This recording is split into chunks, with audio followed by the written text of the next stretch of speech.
Please take the time to visit podsurvey.com/peasants to complete a short 21-question survey. Participants in the survey will be entered into a chance to win a $100 Amazon gift card. The survey can be taken multiple times, so feel free to visit back each month for your chance to enter the drawing. Please help support the show by using our Amazon links located in the description anytime you purchase anything from Amazon. It's a great way to support the show while just going about your normal business shopping on Amazon.com. Also, check out our storefront for Drunken Peasants recommended merchandise. Patreon pledges of $5 or more will now receive 2 private shows each month. In addition to the private shows, Patreon pledges of $10 or more will receive the Drunken Peasants post show after each episode of the Drunken Peasants, Ben and Billy's monthly shitty movie review, and regular behind-the-scenes vlogs with Ben and Billy. Sign up anytime to catch the future shows as well as past content. If you want to catch the post shows but you're not a patron, click the join link below this video to become a member of the Drunken Peasants channel. In addition to each post show, you'll also get special badges and emojis that you can use in the Drunken Peasants live chat. Streamlabs will be open for the duration of each episode. Click the link below to send us a message. Donations $20 and above will be read out through text-to-speech and will require our immediate attention. All donations below $20 will be read at the end of each segment. Keep an eye out for our weekly Streamlabs goal, which if we meet, we will do an extra show the following week. If you find any content you'd like to see us cover on the show, send it to drunkenpeasantsinbox@gmail.com. All submissions will be reviewed for possible usage in a future episode. Click the Discord link in our description to join the Drunken Peasants Discord. Interact with other Drunken Peasants fans in text and voice chat, as well as the peasants themselves. Visit the Google Play Store and download the Drunken Peasants app to catch the audio version of the show while you're on the road. In addition to the app, the audio-only version of the show is also available through iTunes, Stitcher, Spotify, SoundCloud, and other audio platforms. That's all we have for now. Enjoy the show.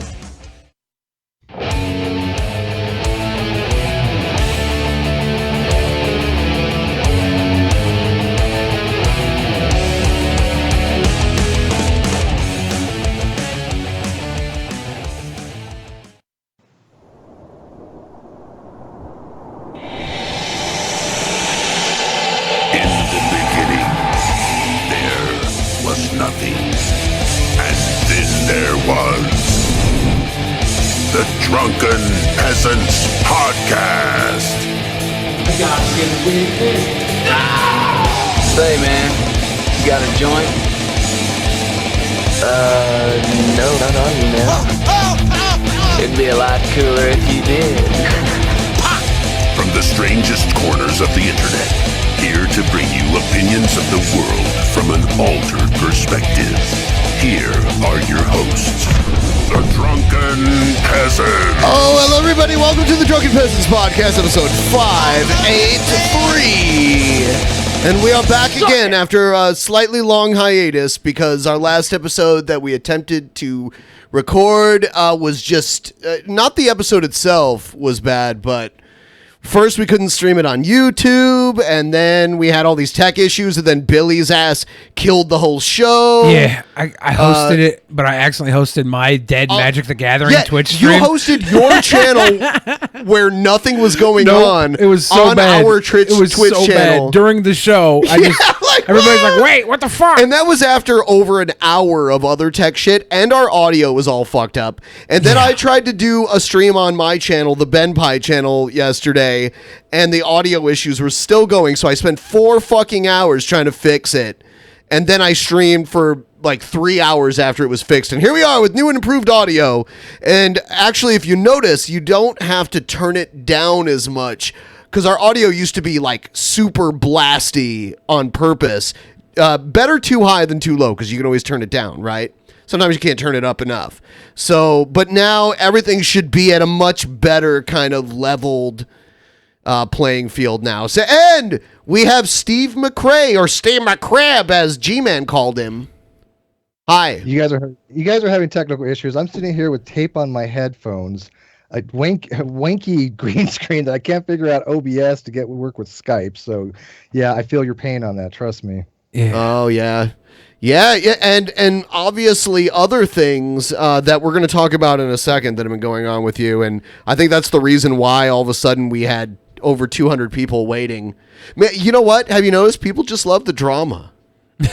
It's not expected. I mean, the internet's the internet, and we all do like some drama. It's part of being on the internet, but it's all how you deal with the drama.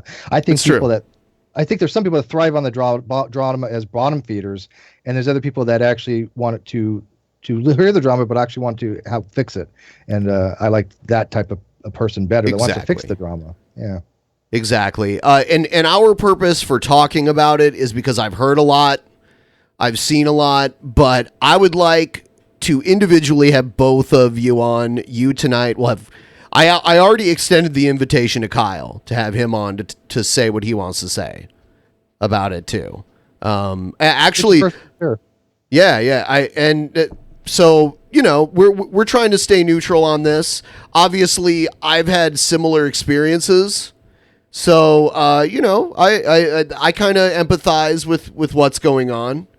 We also plan on having G-Man on to talk about this. Yeah.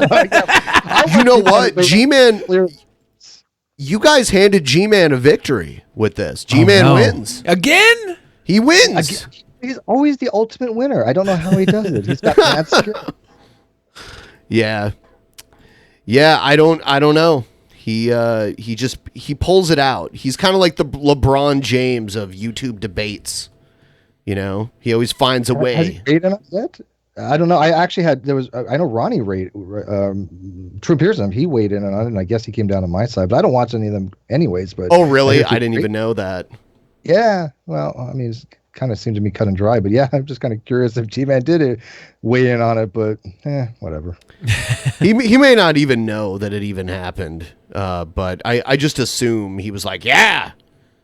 He probably prayed for you guys to break up, and now he's still trying to figure out the age of the Earth and if it's flat or not. Let him figure that out first, I guess. Yeah. Yeah. So, oh man, I almost queued this. Here we go. Steve McRae or McRae or whatever the heck he wants to call himself. I didn't know I had so much diversity in how I say my name. Yeah. Steve McRae. Steve McRae. Or McRae.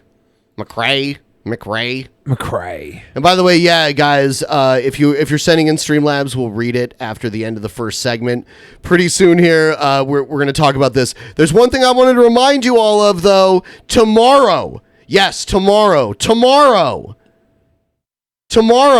I will be taking on Sophane from Poisoning the Well in Spin Till You Spew Trivia during our Patreon private show. Yes. Now you must sign up before it happens, before I think maybe like around 5 p.m. Pacific tomorrow. You want to make sure you're signed up to catch it live. It's going to be crazy. I'm going to win, though. Hate to spoil it for you. I can beat a 50-plus-year-old man who shops at Hot Topic easily. Whoa, all right? We don't know that you're going to win. All right, that's your claim. I knew I was going to beat your ass. I knew I was going to beat Joe's bitch ass. I knew Fat Pat was going to get cucked out by his woman and have to quit because of that shit. He couldn't handle the heat. He was like, oh, sorry, I'm about to get in trouble now. I knew it. I called it from day one. No one can beat me. I'm the greatest. I had given up drinking and carbs when we went toe-to-toe, so like you had a huge advantage. Plus, you couldn't beat me on the best day of your life. You're a high-functioning alcoholic. You're high-functioning, Ben. You had every advantage. You're damn fucking right, high-functioning. Every advantage. And I went six and a half hours of drinking. Here, look at. I usually have this sitting right next to me for emergencies. Oh, damn. So it's my emergency room that I keep next to my computer at all times. Is that a plastic jug or? I'll tell you what, though. Or glass. So some of you who may not be familiar with watching our show may not know that when we did the first Spin Till You Spew Trivia, it was Billy and I against each other. And the initial contest went on for probably like 6 hours. And Billy, in a drunken stupor, was like, let's go live on the channel public now. Yeah. Dude, I went back and watched that episode a couple nights ago. That is fucking gold. You may not even remember it. Vaguely. I barely remember it, too. Vaguely. But within the first 30 minutes, you actually puke. The first time, because you hit 2 doubles in a row. Was the after show where I puked, or was that the main show? I think it was the after show where you actually puked. Huh. Or yeah, I think so. Either that or you puked again. Maybe. It was a vomitorium. It was nasty. But tomorrow will be different because it's Sophane, and he's a seasoned alcoholic, much like you, Ben. So yeah, this is gonna be rough. And guys, if you want to check out the show that we went public after the first Spin Till You Spew, it's episode ? It was actually April Fool's Day. Like it was after midnight and had just turned April Fool's Day. So we did the stream while we were all shit-faced drunk. And actually, no, I don't think you had puked before that because you were still wearing a shirt. at the beginning. So you were like, we were still going like almost neck and neck for a while there, and then we decided to go live, and then after we went live, you were like, fuck you. It's funny, at the beginning you're like playing it up a little bit, you're like, fuck you, Ben, I'm gonna spin the wheel whether you're ready or not, and you didn't even have your turn. You were trying to be a hard ass and spin the wheel when it wasn't even your turn. You spun it and got a double. You spun it again and got another double, which means you had to do 3 shots in a row, and then you got like vodka or something like that. It was tequila, and it was I don't think it 4 was shots vodka. in a row. I think that was something different. I puked at 4 shots of tequila. There was a back to few back. pukes, actually. You kept pretending like you didn't. How much do you think it's that in shots that I've already? That's good pours. I'd say that's 2 or 3. I'd say 3 or 4. Okay, and I've had this for weeks, so that tells you how minimal. I do Yeah. actually consume. I just take a swig. Like I hear something stupid and I take a swig, and then after that I can't drink anymore, even though I hear more stupidity. But if I drink every time, this would have been gone in about 15 minutes on a daily basis. Oh man, I remember when you took those edibles the last time you were on. Did that get you really high? No, here's the thing. Actually, it didn't do anything. And then my roommates gave me a little hard candy, and it had THC and CBD oil or whatever. Didn't do anything. And I'm like, am I immune to it now? Because I've told you before that I got an edible once and I was high for 3 days. Now it doesn't seem to do anything. I don't know what's going on. Weird, right? Yeah, that is pretty weird. I'm saying I'm not right. I don't know. And I've seen people like not be able to get high for a while, and then one day it just changes, and then they get like crazy high. I don't know. It's hard to explain. I think in some ways it's mind over matter. So yeah, guys, sign up now. Become a patron. If you become a patron now, your name will pop up on the screen during the show, and we will praise you and tell you how great you are. And tomorrow we'll probably do a stream to hype up the Patreon as well. We really need the Patreon to get higher. It has fallen tremendously. We have a lot of guest spots available. If you want to be a $100 patron and become a guest for an episode, you can do that. Also, we have the $50 shout outs, which we're going to do for a lot of people. And I don't even know what room or what movie we're going to cover. We had an idea last month. I can't remember what it was. Either. Yeah, if anybody remembers, if anyone can remember for us. We have great minds that forget everything. So, oops. So, Steve, could you give us a TLDR on the situation, and then I'd like to maybe go through the video where Kyle and you actually, had an exchange about this. Sure. The situation is more along the lines of basically. Back in 2017, people know that I started a podcast with Kyle, and that podcast was growing. I had access to a lot of guests, and he contacted me and said, do you want to start a podcast together? Because I have the ability to do graphics, you have the connections and the skills to have communications with people and dialogue and foster debates and moderate. So we started a podcast together, and over time, I convinced him. Oh, I guess somebody calling. I'm sorry. Whoever's calling, please don't. I convinced him to go to YouTube, and I started a YouTube channel with my name. That started to get a little bit of videos on it, and he convinced me to change it over to him because of SEO purposes, where he can increase it on the analytics, which I thought was sensical at the time. We built that channel, the NonSequitur Show, together to be something where we can have a community where people can come and watch something and talk about the issues, talk about topics, controversial topics where opinions were sacred.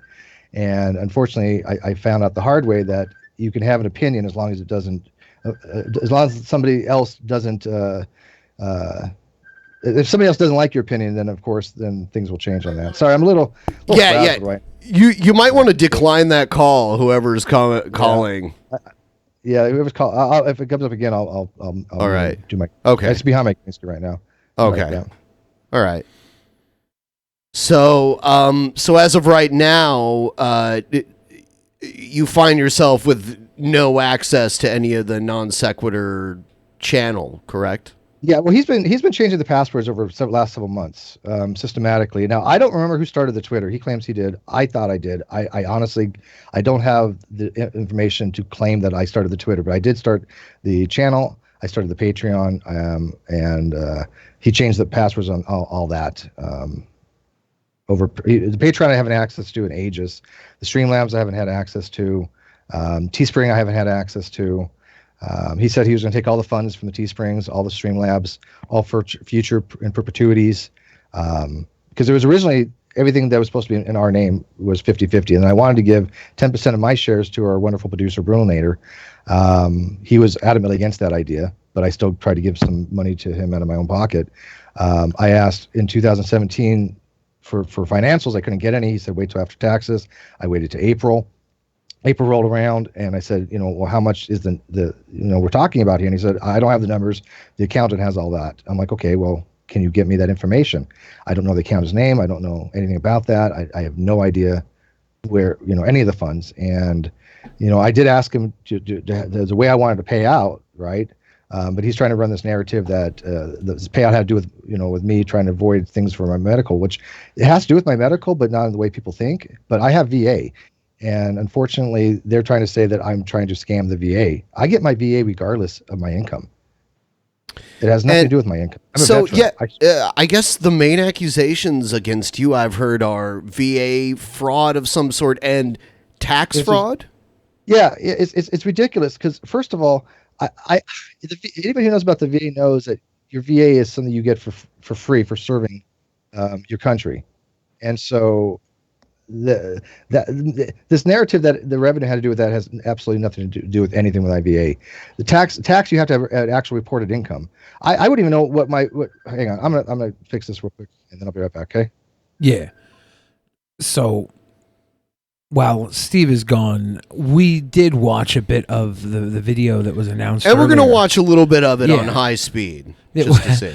Well, there's probably the point where Kyle comes in, which is where business picks up, right? Like we'll probably just speed up to that area when they start talking about things. One of the things that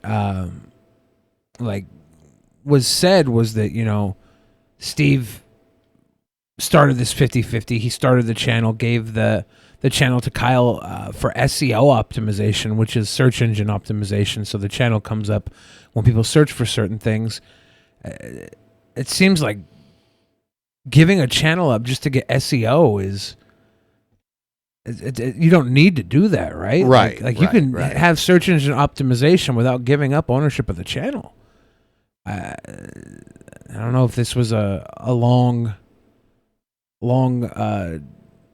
time coming. If this was back in 2017, Steve was asking for documents and wasn't getting them. That's quite some time. And it's hard to make someone give you documents. You can't force them to. You can't call the cops on them and force them to give you documents, honestly.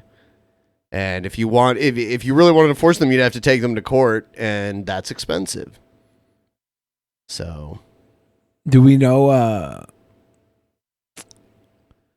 I guess we need Steve to ask some of these questions. Yeah, hey Steve. No problem.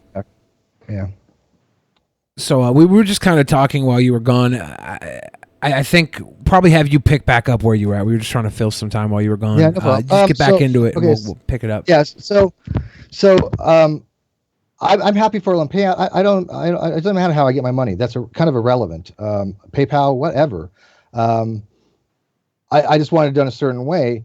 And before I wanted any of that done, I wanted access to financials. I think I have a right to know where PayPal goes because we have PayPal too. So it's PayPal, Streamlabs, Teespring, Patreon, and then the AdSense, none of which I have access to. So I wouldn't even know what my potential earnings are, right? And I told Kyle, look, I want nothing, to have any problem with the taxes. I messed up my taxes once for state, and I got to tell you, anybody who's ever had any problem with the state franchise board, you know how bad it is. This was, I think a decade ago, and it was horrific. Don't ever screw up on your taxes. So I make sure that I pay every single dime in taxes. But what's happening is one of his co-hosts, who doesn't understand how any of this works, she doesn't have any of the actual information because she doesn't know anything. But she's trying to convince people that I'm defrauding VA. VA is not dependent upon income. I do not get SSI. I do not get SDI. I do not get disability. I have zero rating. So my medical is paid for regardless. So basically, the only way to defraud the VA would be to pretend like you're a veteran when you're not and get coverage. Oh, sure. Right? Oh, absolutely. Okay. Yes. But I got my DD-214. Even Sure. even if you were defrauding Social Security or somebody, right? Even if you were, why is that their business at all? Well, they have to come up with some narrative. I don't think that in good conscience anybody can sit there and not see that Kyle defrauded me and took the channel. And I have somebody right now who's worth a lot of money who knows about finances, and he's willing to look at the books, and he has been trying desperately to say, let me forensically look at the books, and nobody's going to open them to him. That's a little bit telling to me. It's true. So they have to run some kind of other narrative. And to me, it's pretty vile because as a veteran, I earned my VA, but I haven't used it in a very, very long time. I'm guessing about a decade. I have it as an emergency backup. So there's just nothing to be even considered there. So that was given as a reason for essentially firing you from the show? No. The reason that was that Kyle wanted to go in a different direction, and he had these people basically co-host and some other people whispering in his ear and convincing him that he was basically better off without me, that he was the show. And I've been knowing about this for quite some time. And this is why Bullinator, myself, and Red's Rhetoric, who's a flat earth debunker, probably the best flat earth debunker on YouTube that I'm going to be starting some things up here shortly with, we had to confront him on it. We're like, you cannot continue to do this. And he just didn't want to have that conversation. So we had to have that recording of. Was his claim that you were too adversarial with other people? Was that it? He has said that before. Yeah. I mean, I'm very adversarial on Twitter, right? My Twitter persona is very adversarial. But my Twitter persona is my Twitter persona, right? I mean, that's how I am on Twitter. And it has nothing to do with the Non-Sequitur show. He has, for some reason, he wants to try to appease everybody, right? And I've tried to explain to him that you cannot appease everybody on YouTube. You're always going to have some people that dislike you, or you're never going to make happy. If you go out of your way, and I'm sure Red's Rhetoric told him the exact same thing, if I remember that video clip. You're never going to please anybody, and you trying to appease everybody is just going to be to your detriment. And I think that he was listening to the wrong people. I think that he was listening to the people that were giving him very bad advice and had not had the Non-Sequitur show in mind when they were giving him this advice. I see. Do you want to name these people, or would you not want to? Well, it's just other co-hosts of the channel that he brought in that I had no say in whatsoever. These were his friends, not my friends, people that I've never claimed to be close to me or friends, people that I've gone after for saying very stupid things. This is what I was, when I first joined with Kyle, the first thing I asked him is, well, what direction do you want me to go? You know how I am, and this is hard for me to change how I am, kind of thing. And his words were exactly this: I just want you to be you. Right?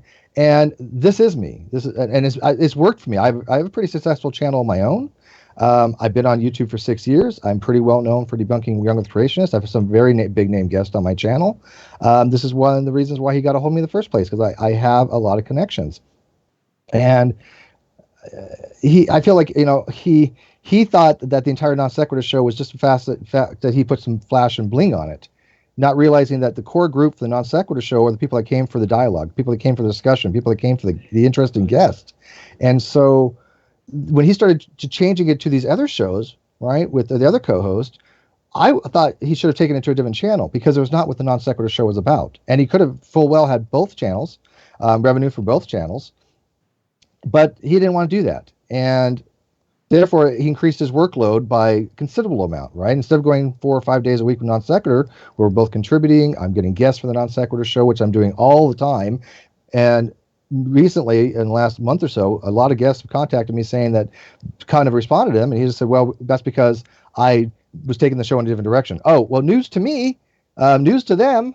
So I'm doing all this work for nothing, and then you're complaining that I'm not working hard enough. And so he was working extra hard on those other episodes with other co-hosts, which had nothing to do with me, which was not the Non-Sequitur show, was never supposed to be the Non-Sequitur show. It was on that channel. And his excuse for that was, well, I don't have a second channel like you got, so I'm just going to do it on this channel, and it works, for both of us, kind of thing. I'm like, well, okay, I guess. So I see. Okay. I see a lot of names popping up in the chat too. I wasn't, I didn't watch every episode, so I wasn't aware of the spectrum of people that you had co-hosting it. Like when I thought NonSequitur, I thought you and Kyle specifically. That's what it's supposed to be, right? That's always what it was. But now it's Kyle, and then he brings some of his friends on. It's Kyle and friends. Yeah, I remember we were trying to schedule some debate at one point, and I remember there was this woman that kept saying, you know what, don't have this debate on DP, they wipe their asses on their show, have it on NonSequitur or whatever. And she was just, and I'm like, what's the deal? What's the big deal? Well, I've stopped wiping my ass ever since then. Well, but you weren't part of that. Well, but, I mean, I don't wipe my ass at all anymore. I don't want to be at fault for losing any debates. I wasn't the ass wiper either, but I was asking her what's up, and because I don't know if that's much better. But and then I looked her up and I realized she was Godless Engineer's girlfriend.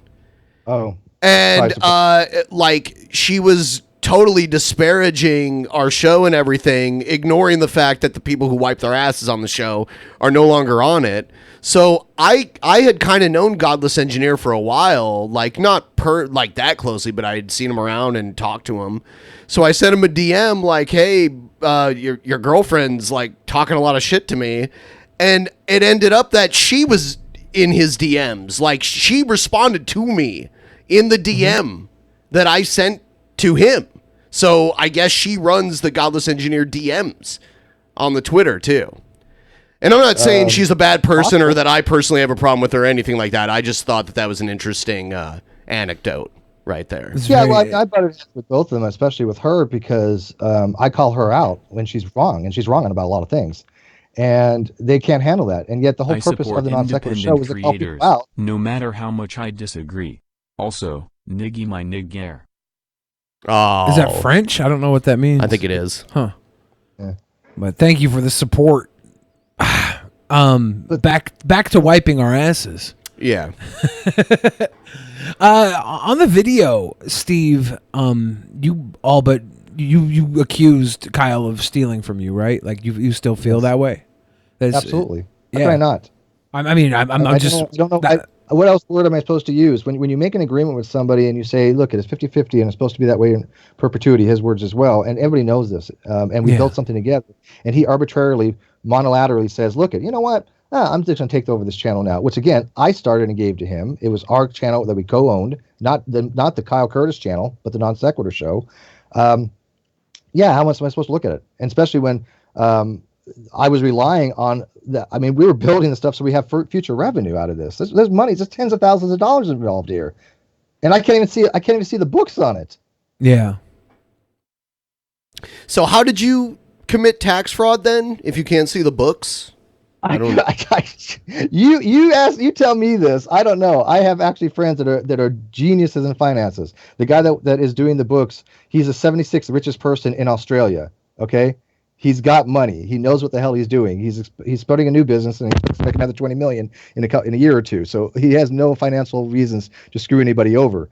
And even he's been talking to me. He's like, do these people have any idea what they're talking about? And of course they don't, because they have to try to spin a narrative.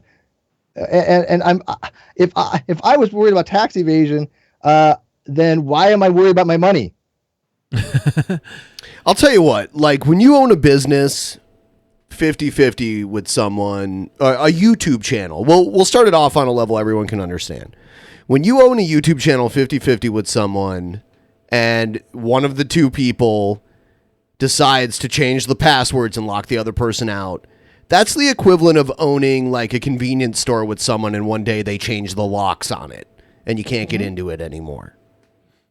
And if that's the only place you work, you're kind of put into a pretty bad predicament, because your income is cut off, and the only way to remedy that situation would be hiring legal counsel, but they don't work for free.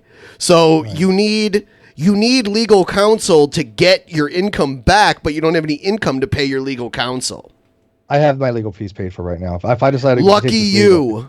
Lucky The guy I you. told you about, the 76th richest guy in Australia at one time, or at least the under 30. He's offered to pay all legal courses. If needed. Awesome. Let him know about the $20,000+ in legal fees I had to pay for 2018. That's ridiculous. You need to know. Yeah. You need to know like the 74th richest person in Australia. Yeah, I That need would help something you out, like Ben. that. I need that. That would help you. No, I only reason I brought up that you had felt that Kyle had stolen from you is because that's where in the video where I think you got the most passionate. Yes, and that you're usually so calm. Look, I have told people there's only a few things that get me really, really riled up. One, you fuck with veterans. Okay, I'm very staunch for veterans, and I will defend veterans to no end. Because being in the military, it ain't easy. Let me tell you, I didn't enjoy it. I gotta admit, I wouldn't do it again. But it's motherfucking hard. Okay, and so what they do for our country, I'm very proud of them. And the other thing is attacking me and my credibility, especially my credibility, my honor. And when you're stealing from me, that's attacking me. Yeah. I take that personally. So I'm going to play a little bit of this video that you put out. 2017, Kyle. We've got your explanation. I want to get to the part where he shows up. So he didn't know he was being recorded, right? Well, at some point he did say he Yeah, I knew. let him know because I didn't have a chance. We usually do record a lot of the pre-shows, right? But I was like, you know, we got to record this because I didn't want to like not tell him, right? I'm just not that. But this has got to be something that I have a record of because this probably my last episode. I figured because I knew what he was trying to do. I knew what he was trying to do. And people have been telling me what he's been trying to do. This was all recorded earlier today. This was 2 days ago. Oh, 2 days ago. Yeah. Oh no! Then he goes live the next day happening. and tries to run a spin story. Oh, sorry. Go ahead. Not happening. It is happening. We've got to have this conversation, Kyle. I'm sorry. I mean, we can have this conversation, but we're not going live like this. No. We're not going live. Well, that was the point. Not going live. Right. We're actually not going live right now. This isn't live, right? No, it's not. Okay, that's good. Because Okay, good. For fuck's sake, don't make this live. Do not make this live. Not live. Here's It's live now. Here's number one. Yeah, well, it was for my records, right? I mean, if I needed it for something, right? I'd never expected to use this early. By the way, I am wearing the same shirt. Sorry about that. You know what? I like this shirt. Whatever. Well, I just assumed maybe it was earlier today, but No, this was By the way, I noticed Billy got a Canadian tuxedo on. It's not Canadian. Oh, that's when you wear like all denim. It's called the Canadian tuxedo. Oh, Yeah. I just knew Steve was going to be here, so I wanted to look good. I'm I speeding like this it up a pretty little bit. By the way, I've sped weird? this up so we can get through it a little faster here. So This can happen after I calm down later, because I just finished telling each and every one of you that I'm dealing with something a lot more important than any of this shit. So Kyle's having health problems, right? Yeah, and that's one of the reasons I didn't want this to get out too. You know, I was going to edit all out, but it got leaked. I sent it to a few people. One person misunderstood, and they leaked it. Unfortunately, so the genie was already about Right, and we can all empathize with that. Obviously, that's something that's very hard to deal with, but it should not be justification for doing things that you wouldn't normally do. Yeah, and I even don't think said, it look, is. I said a couple days ago, I know he's going through a lot of stuff, and maybe he's not thinking clearly, and maybe we should take a step back and let him take a little hiatus, and we can take over for a little while. And you know, when somebody's not in the right state of mind, but this video to me, he was making it very clear that he thought he was in the right state of mind. And even though I know he's been planning this for quite some time, anybody who's been watching the Non-Sequitur show has seen that I've been marginalized more and more and more. So this is, and by the way, he only found out about this about 2 weeks prior, I guess. So it hasn't been not even that. I would say maybe a week. So it's nothing that he can use as a 3-month excuse. And especially like when I'm asking for financials since forever. I mean, taxes were due on April. And being blindsided like this after explaining that I don't want to deal with petty bullshit this week, when I'm concerned if my life's going to be affected for the rest of my life when my test results come back this week. I've got a million things on my fucking mind, and this was bullshit. Number one, to do this after I explained to each of you the fucking situation. I don't have the capacity to deal with this. Some time off. We'll go on without you. I understand you want all this stuff, but that doesn't mean that doesn't affect me. Steve, hang on. I do need to slow it down because it's going too fast. Steve, That's not how do me a this favor. works. Do me a favor. That's not how this is Do me a working. favor, Steve. Hang on. It's not how this is working. Hang on, Steve. Steve, do me a favor. Let Kyle go all the way and let him finish first, and then you talk. I thought it was done. I'm done. All right, you're done. Yeah, I thought it was done. Okay, Steve. Yeah, I mean, all right, now Steve, go. If Kyle's having issues, which I know about, that doesn't affect the show. I mean, I don't know how that has anything to do with me being on the show. I do 4 days a week plus not what's the flat Earth thing. That is how the agreement was. That is how it needs to be. We are 50-50 on this. That's how we started. Steve, but Steve, listen. And by the way, that Patreon that Tom put up was my Patreon. I did not want to promote his channel. Yes. Okay. So that's nothing to do with anything. Your Patreon. That's not the issue. That's not the issue. The issue is when you have on the box on your screen where everybody's name is, it says non-sequitur right up underneath your window, which is fine. I don't care. No, I'm using that to promote. Nothing to do with anything. What he's talking about. I'm happy. Go ahead. I use the non-sequitur Zoom because it does a timeout on my own channel, and just has non-sequitur and a little bit of letters on the bottom. And I had a Patreon of mine, my personal Patreon, not to the non-sequitur show, that was using Patreon to have access to me in order to promote his own channel that I was not in agreement with. And he was basically taking my friends, trying to badger them to have conversations with him on air to promote his channel. And my friends told me that he's just not an honest person, and I should avoid him. And I told him to take his Patreon money back. I was not interested. I could not be bought. For some reason, Kyle found that to be something of his business, only because I was using non-sequitur Zoom with a little bit of non-sequitur on the bottom. This is the petty stuff that he's trying to find. I see. To justify his actions. Towards and the way that you acted. No, you feel like he's been waiting for you to fuck up in any capacity so he can edge you out? Oh, they've been trying every little thing, dude. Oh, absolutely. Yeah. No question about it. Please. You're not. You show up on a couple nights a week, which is fine. Hang on. I have no desire. Here's the thing. Here's what people need to understand. Okay, I get bombarded by people on a daily basis. So do I. For people that you pissed off. Yeah, you pissed off too. That I get. Yes, I've inundated with messages. Who? Oh, I mean, with any show, you're gonna get people who don't like one of the hosts and like all the other ones. Yeah, Ben gets a lot of messages like, "Billy's too cute. Get him off this show. He's so pretty. I have to kiss him all the time." That's exactly what it is. Yeah. Yeah, and I get messages like, "Hey, Ben should be taller." I'm like, "I know, guys. He's not that tall." How would my height have anything to do with? That's the fans, Ben. It's not me. It's the fans. Okay. Oh my God! I had a 45. Show me where. I will show you them. I had a 45. Show me where.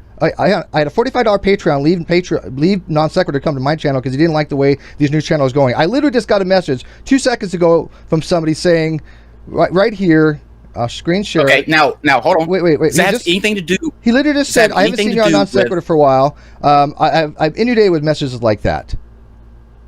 Sure, Steve. Listen, I don't doubt that there are people that don't like the fact that they're really big fans of yours, and they don't like the fact that you're not on there as often as you used to be. That's completely valid. And you didn't tell him that you wanted to be on less, that you needed more time or anything like that? Here's the thing. Look, we wanted to do 4 to 5 shows a week, right? And I said, well, why don't I do 4 shows and then a Flat Earth show on the weekend, something, and we could take a day off. That's what we wanted to do. But then he decided to start doing other shows with his other co-host on his own time. That had nothing to do with the non-sequitur show. Yeah, and I wouldn't say that the non-sequitur show. He was giving a test run for what it would be like without you, right? And actually, I'm not short, Billy. I'm the average male American height. Well, the average, right, is not what they were talking about when they complained to me. They were like, he should be as tall as you, Billy, if not taller, because tall boys are cuter, is what they said to me in DMs. It's the fans, man. I really don't want to harp on them. It's their right to opinion. And Ocean tried to tell you. I mean, tried to explain it to you in the best way possible. And I told him that. I told him, fine. My opinions are my opinions. They're valid. Okay, my opinions. You cannot stop me. It has nothing to do with your opinions. Okay, my opinions are sacred. This channel was formed on having opinions that are sacred. That is part of this channel. The fact that you don't like them. No. How you are dealing with it right now has nothing to do with how I'm dealing with it. My Patreon. So at this point, he hasn't even told you that he's basically eventually going to totally weed you out, right? Like he gets to that eventually.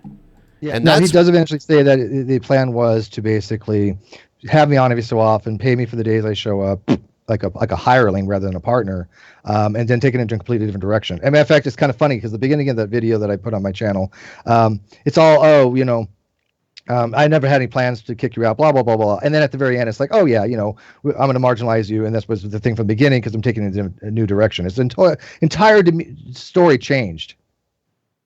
The way that I want to do things. Well, I have done literally everything that I can think of to do to keep the peace with everyone that you're short-circling out there. Kyle, we've been trying to explain this to you, and you're not listening. Steve, you cannot make everybody happy. No, Steve. You cannot do it. Well, listen, this is the way that it is. I don't get along with the people you brought. Hang on. I don't get along with the people you brought in that you're friends. They're not my friends. I don't get along with them. That was your choice to involve them in non-sequitur, not mine. You gave me. I had no say on that. You involved them, which involved more drama. But that was your choice, and I let you make it. Okay, but that has nothing to do with how the show is going. So.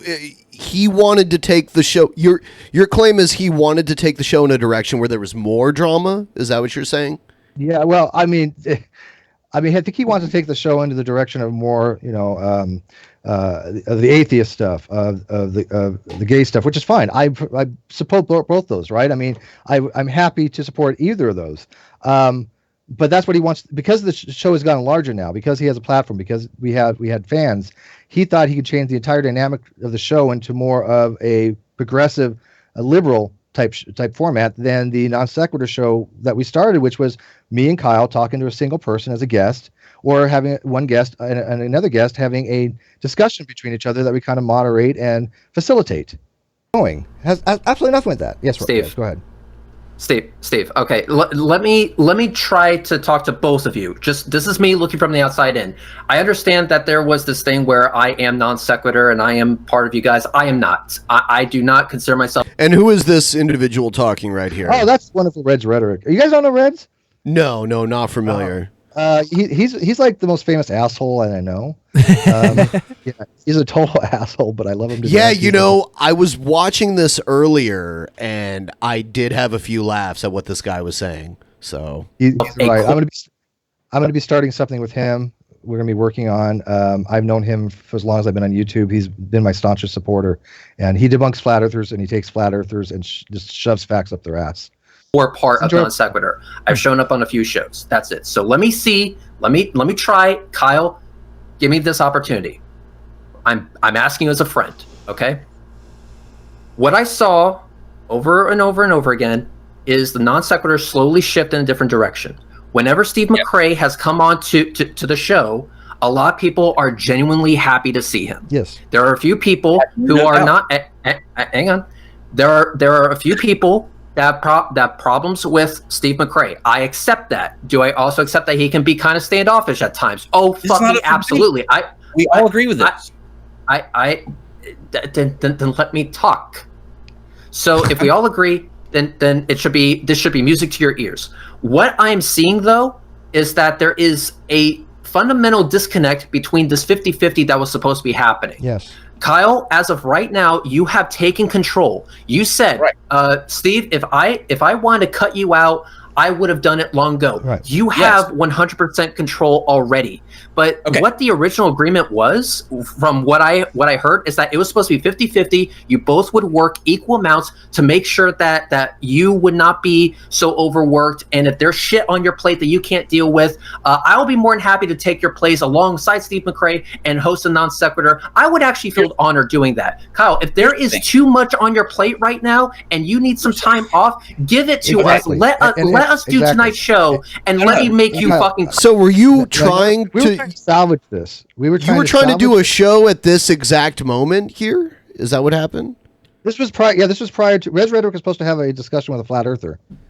Okay, and he just didn't want the show to happen, or what happened there? No, we were supposed. Okay, Reg will only do the show if I was there, because Reg saw what was going on as well, and he told Kyle, "Look, it's clear you're trying to push Steve out, and I'm not going to do the show unless Steve's on the show." So Reg was on this episode, so Bullinator, our wonderful producer, gave me the link to join. I guess Kyle didn't plan on me being there, and I'm like, "Oh fuck no." I do the flat earth episodes. I do my 4 days a week or more if that's fine. I have no problem with that. I'll do 7 days a week if needs be. But Kyle didn't want to have a conversation with me about this stuff that we're talking about the finances, about me being on, about the direction of the show and all that stuff. Because we've been trying for several months to get him to talk to us about this. Because every time we would go on before a show, when I was on, he would come in 3 minutes before the show, or we would have a guest there where we couldn't talk about it. And as soon as the show was over, it was pretty much done. There was only one time that we were trying to. I know Reg tried to arrange it. I wasn't in the mood to do it at the time. There was other stuff going on, and I said, this is probably not the best time.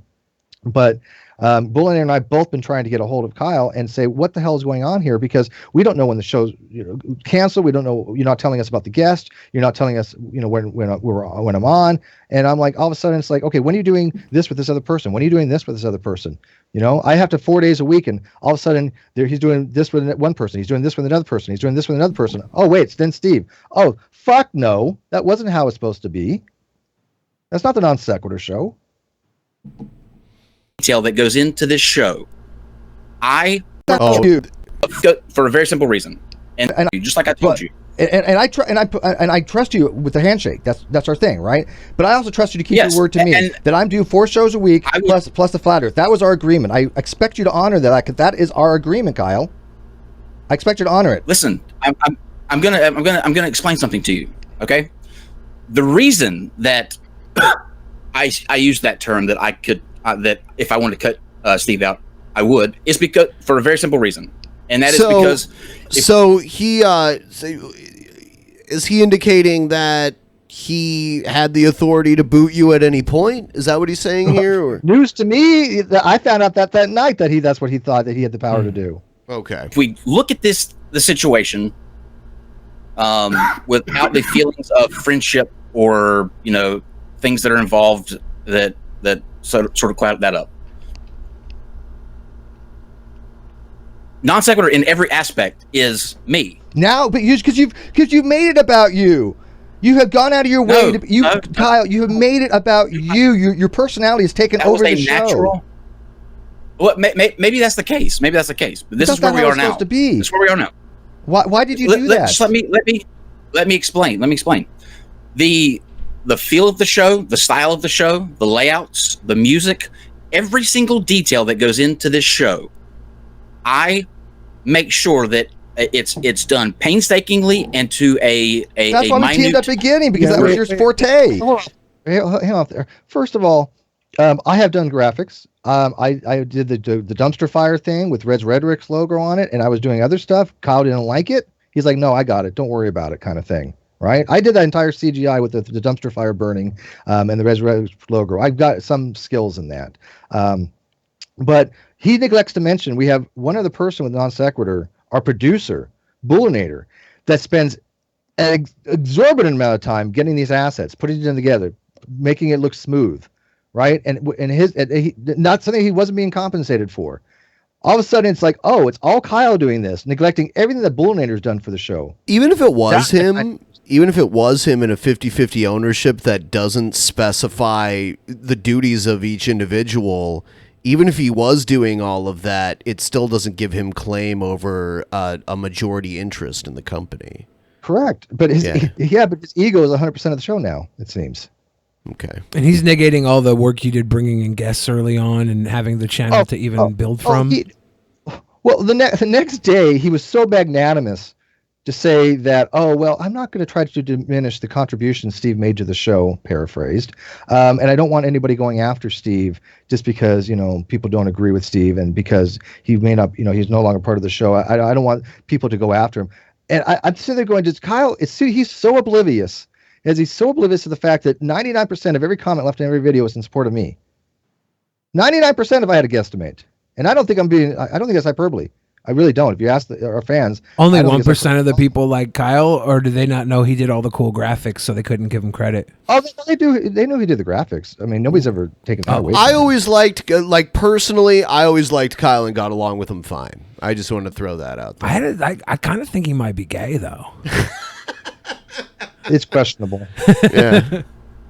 Right, but what I'm saying is, you are coming on. Let's say we go the 4 days a week thing.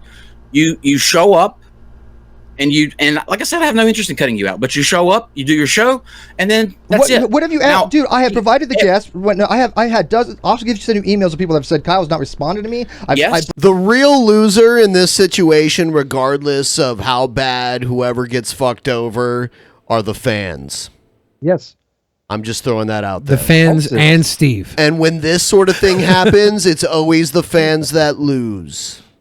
Always. Yeah, well, it's a community thing. Look at the whole point of the community. The whole point of the Non-Sequitur show was to be something of a community, right? We were building a partnership with people, right? That was based upon transparency, was based upon loyalty, was based upon honor, was based upon integrity and trust. Those seem to be the qualities that I had that he didn't have at this point. And and for the fans, I'm just mortified, but what they might be thinking. Right, I'm mortified that they have to see this what happened for something that we all build up. If it wasn't for the fans, if it wasn't for people watching, what the fuck would the show have been? It would have been like G-Man's show. 3 people would have watched. I mean, look at the Gotcha Boys. It only lasted 1 episode because they couldn't get along well enough. I mean, like, it seems like they like each other well enough, but they couldn't work as a cohesive unit enough. They like themselves more than they like each other. Right. Exactly. Well, I guarantee you this was definitely not about my ego, because I wanted to continue, and I enjoyed what we were doing, and I thought we were making a difference, and I thought we were bringing in quality guests. And yes, Bill, to your statement, I brought in almost all the initial big name guests. I had the connections. I introduced him to Aaron Raw. I introduced him to the big one, like Kent Hovind. We had the Kent Hovind debates. I was doing those debates on my channel with King Crocoduck, who we also blew off. Right? King Crocoduck wanted to come back on, and Kyle told him basically to fuck off. And I love King Crocoduck. Brought many guests. Most of the initial guests were all mine because of the people I knew. Wait, let me finish on this because this is critical here, Kyle.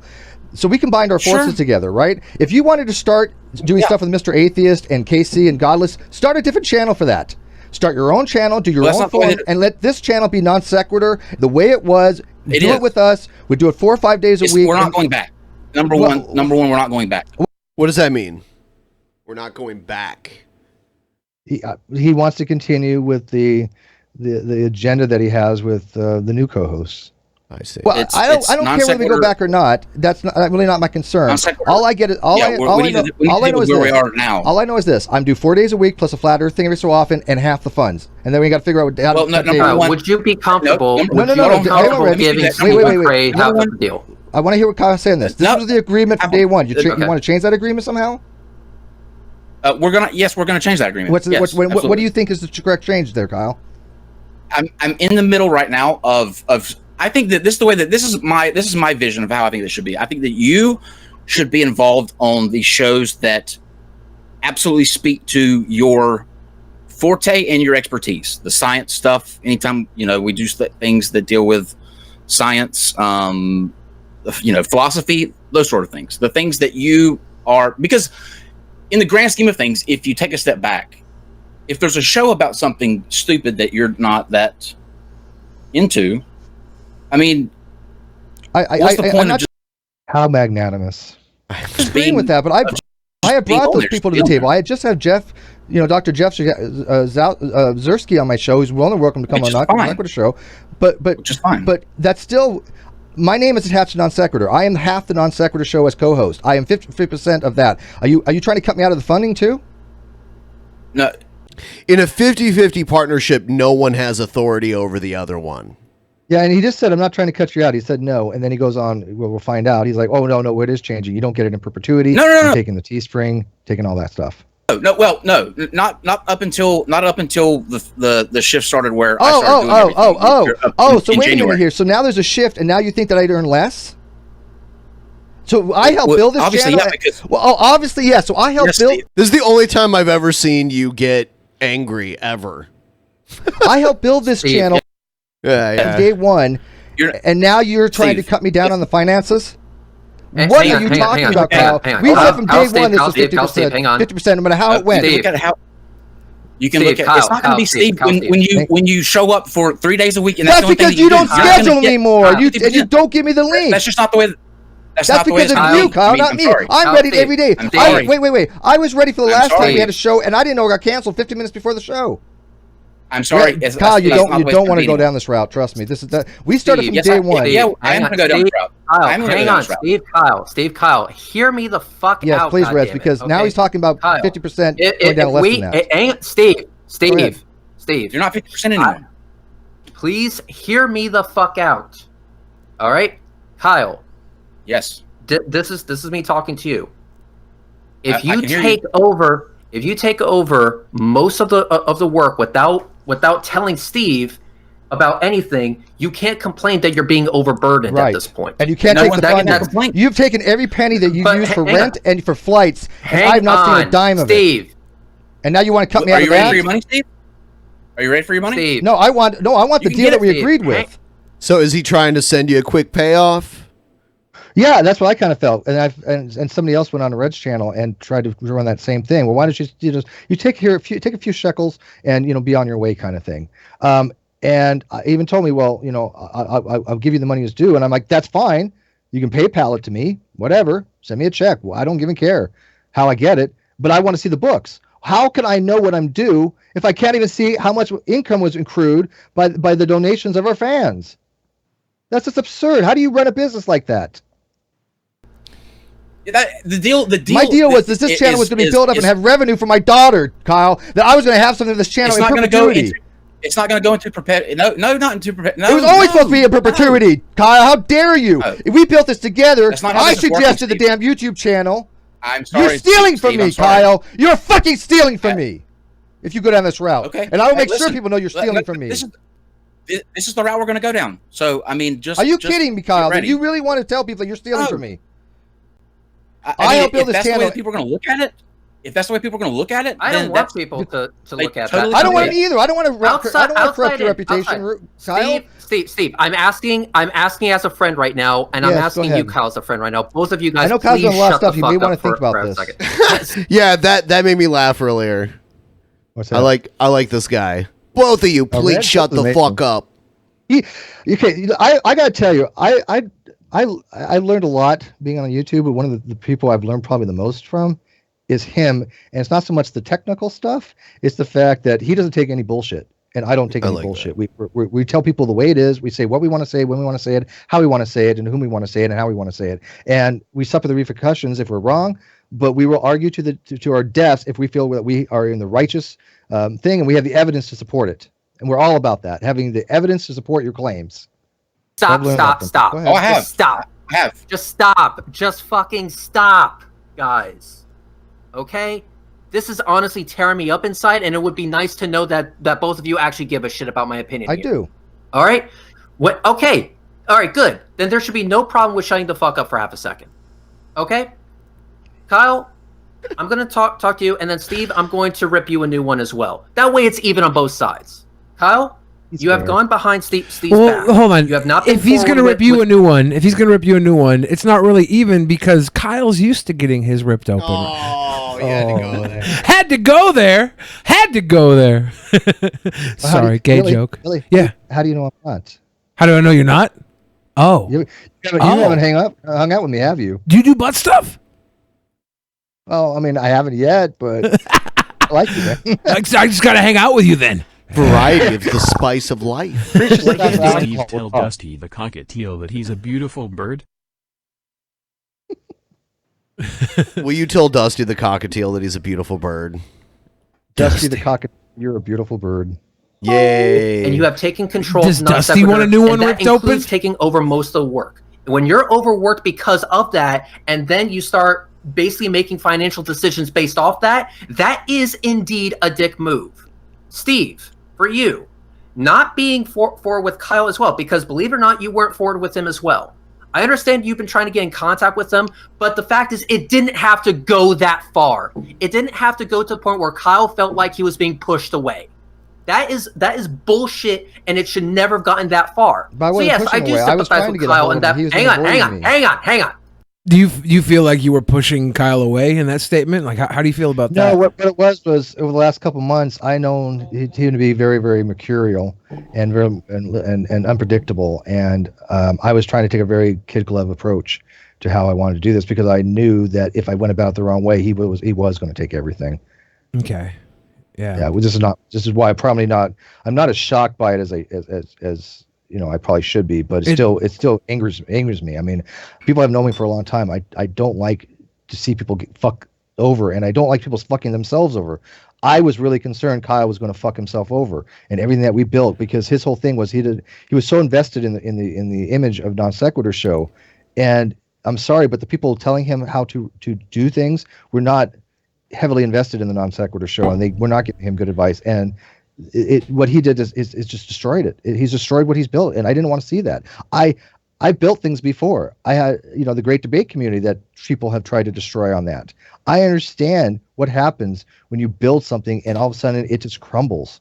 And I saw this happening over months, and what could I do about it? I finally, this is when Reds and Bill and I were talking, it's like, look, if that's going to happen, it's going to happen. I'm thinking I'm going to get fucked either way, but at least this way it's transparent, because I'm all about transparency. There was the whole point of the NonSequitur show, to be transparent and have discussions and not have this bullshit petty crap. Yeah. Hang on. I said it didn't need to go that far where it felt as though Kyle had that only resource. And when it came to this, the real person that I see having a big fucking problem here is Bullinator as well, because keep this in mind that Bullinator has not been updated on what the fuck's going on. Mm-hmm. Sometimes only. Yeah, and who's Bullinator? Bullinator's a producer. Okay, all right. So this was someone that was just kind of left in the dark during this whole thing. Yeah, he does all the producing work. He's the third wheel. Without that, I don't think NonSequitur show could even run. It was he did all the behind the scenes work, the hardcore technical stuff. And I know what that's like. I know what that's like. Right? Because I was doing this initially, right? And then we luckily Bullinator decided to, but he just when all this happened, he just took Bullinator completely off the channel as well. Unceremoniously, just said, screw you. Update, an hour out that there's 2 fucking shows going on in the exact same day. There needs to be better scheduling with Bullinator, because remember, there's a third person on this wheel. Like it or not for both of you, you both, and actually you 3, made the NonSequitur what it is today. And I wanted to give NonSequitur is you 3. You guys are the Steve. I swear to fucking God, shut the fuck up. Sorry. But yeah, this is it is so. Just to make sure I'm analyzing what you're saying, and again, this is only one side of the story. I don't want to.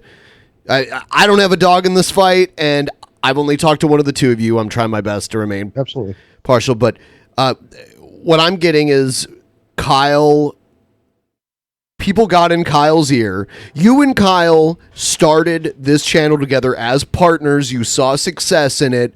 Other people got in Kyle's ear and told him he deserves the channel more than you, therefore he should be able to do whatever he wants with it, regardless of your agreement with him, correct? Right. Yeah. Okay. Sounds familiar. Now, I will say this. I don't have any direct evidence of them doing that, but I definitely think that's the case. I mean, I was like, I don't know their private communications, but word on the street from what I've heard, and obviously it fits exactly what happened. Okay. So. You 3 made this ship what it is right now. Without the 3 Musketeers, there is no fucking movie as far as I'm concerned. This is why I said at the very beginning, if we're going to have flat earth fucking bullshit on NonSequitur, I want Steve McRae there, because that's a NonSequitur I know. That's a NonSequitur that I love. And I would really hate for this shit to go down the path that it's currently going unless we steer the ship and avoid the fucking iceberg. Because I'll tell you one thing, it may seem all well and good right now, but it's going to turn into a shit show. I would rather it not turn into a... And it did. And it did. Oh yeah, Reds is pretty good at that stuff. That's why I do take his advice most of the time. But he's helped me navigate some serious waters before.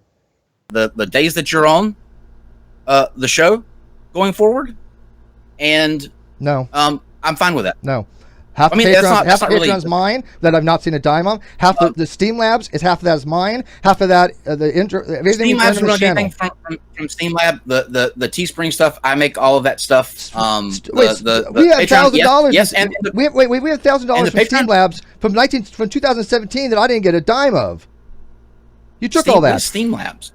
Yes, from Steam Labs. Did he ask you what Steam Labs was? Yeah, he's making fun of the fact that I mispronounced it. Oh, okay. That's so. You guys How aren't even petty. You guys aren't even on air for this. Like he's just fucking with you, like in private. Yeah, no, it's Wow. Yeah. I could see if he was on air making a joke, you know, to take tension off himself. But this is just what you, him, and Reds is that's fucked. Steam Labs. But Steam Labs is I don't like know what Steam Labs Patreon, only they give you the money through Steam Labs. There was $875 in it last time you cut me out of it. You took all that. You mean Streamlabs? Streamlabs, yeah. Oh god, that's so bad. Yeah, all that. Not Look, you're not getting cut out of anything up until the point where The Teesprings and all we're that at was now. You have my face on a mug. And like I Everything said- from day and one. like I said- You have my face on a mug. You had my mug on a mug. Whenever patron Smitty had come up with the idea because Matt Dillahunty thinks I'm smug, and so he said, "Why don't you make a smug with Steve's face on it?" And I thought that was brilliant. I even though I don't want to support the Non-Sequitur show any longer, clearly, I still want one. But I was on yeah, a mug. I was on a mug one time. If you're familiar with Cy10 Atheist, do you remember him? Yes, he absolutely. he did drawings of myself, TJ, and Scotty back during the original incarnation of DP, and he put us all on a coffee mug, and he was selling it on his shop. I didn't care. I thought it was hilarious. They were great drawings of us too. So Yeah, and look he was a controversial figure. He knows there's always going to be controversy. You're always not going to appease everybody. You have to cater to what you want to do and not cater to your audience. I mean, granted, the audience is going to be there supporting you if they like your stuff, right? But if you have people like the fact that I told one of my patrons to shove it because I didn't want to promote his stuff. It wasn't what I wanted. He was basically buying me, and I don't want to be bought. And so I think that Kyle hasn't learned that fact that the core group of the Non-Sequitur show was there for us. It wasn't there for his other shows. It wasn't there for his graphics.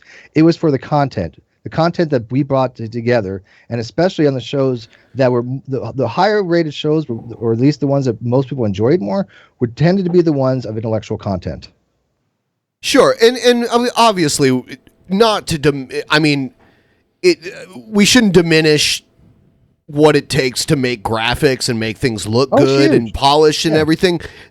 In my opinion, though, you can make the most amazing graphics ever. That doesn't mean you get to decide you are now the sole owner of a intellectual property and do whatever you want with it, including firing the person you started it with.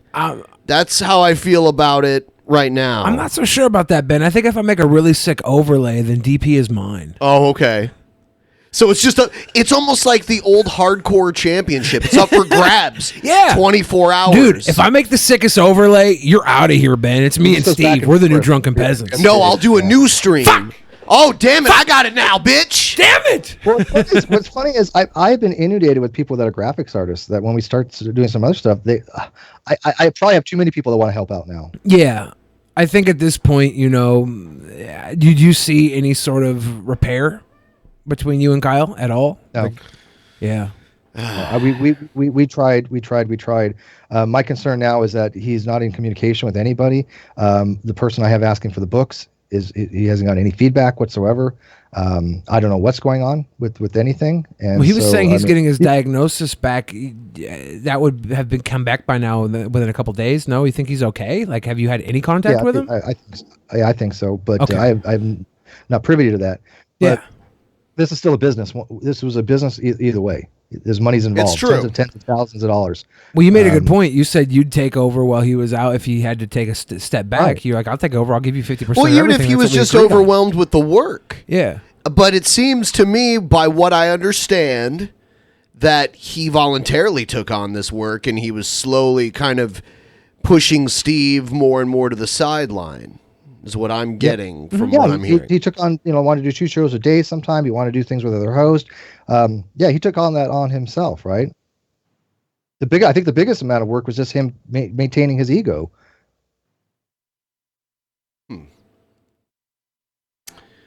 Yeah, well, I want to, before we move on to anything else, I want to kind of... For the people that say that you just want money, Steve, isn't that fine? Like, you put a lot of work into this, too. Well, I put a lot of effort into it. I mean, dude, I'm sitting here with taped headphones. By the way, one of our friends, Ian, has offered to buy me a pair, and another person has offered me. People know my financial statuses. I don't live high on the hog, okay? Yeah. I live very, very, very base level, to say the least, right? Because I'm not a money hungry person, right? I don't have nice things, okay? I just don't. I'm not materialistic in any way, shape, or form. A friend of mine donated a guitar to me, and I was thrilled to death. The first actual piece of thing that I've had ever. I don't even own a car, okay? I don't own a vehicle. Yeah. I take the bus, okay? So this narrative that I'd be doing anything for strictly for money. When I told a patron of mine, a $50 patron of mine, I don't want his money because my integrity is more than what you cannot buy that. I'm sorry. And people followed me for telling a Patreon to fuck off, but I'm sorry. But if you were trying to buy me and trying to say I have to promote your stuff that I do not agree with, and that you're harassing my friends, I'm not into that. And you did build this, and the entire time you were building this with Kyle, like, you were under the impression that you were 50% owner of this project. Well, right? he eventually admits this, and he says yes, it was in perpetuity. But so what? Sue me is what he says. He really said that? Yes, it goes in this. Wow, I mean, so what? Sue me. Yes. To actually have that on video is something to show a lawyer. Like, yeah, I made the agreement. So what? I dare you to sue me. So, fuck showing a lawyer. Make that the intro to your new show. I wish I had the timestamp of that because I didn't even catch that. Yeah. A fucking burger. I drove to the ends of the fucking earth for that guy, and right now, Kyle, you not including him or taking his feelings into account is actually quite fucking shitty. Which you very rarely do. I have people in our YouTube chat asking how to get into the chat here on the video.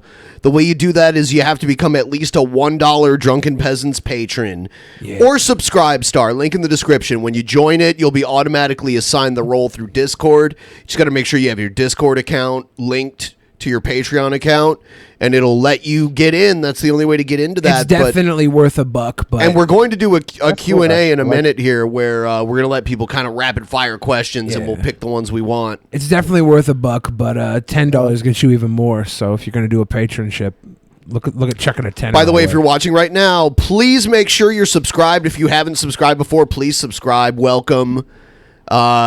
Become a subscriber. We could really use it. Double check and make sure you're subscribed, by the way, because people get unsubscribed from our channel all the time. We're one of the naughty channels that YouTube fucks over.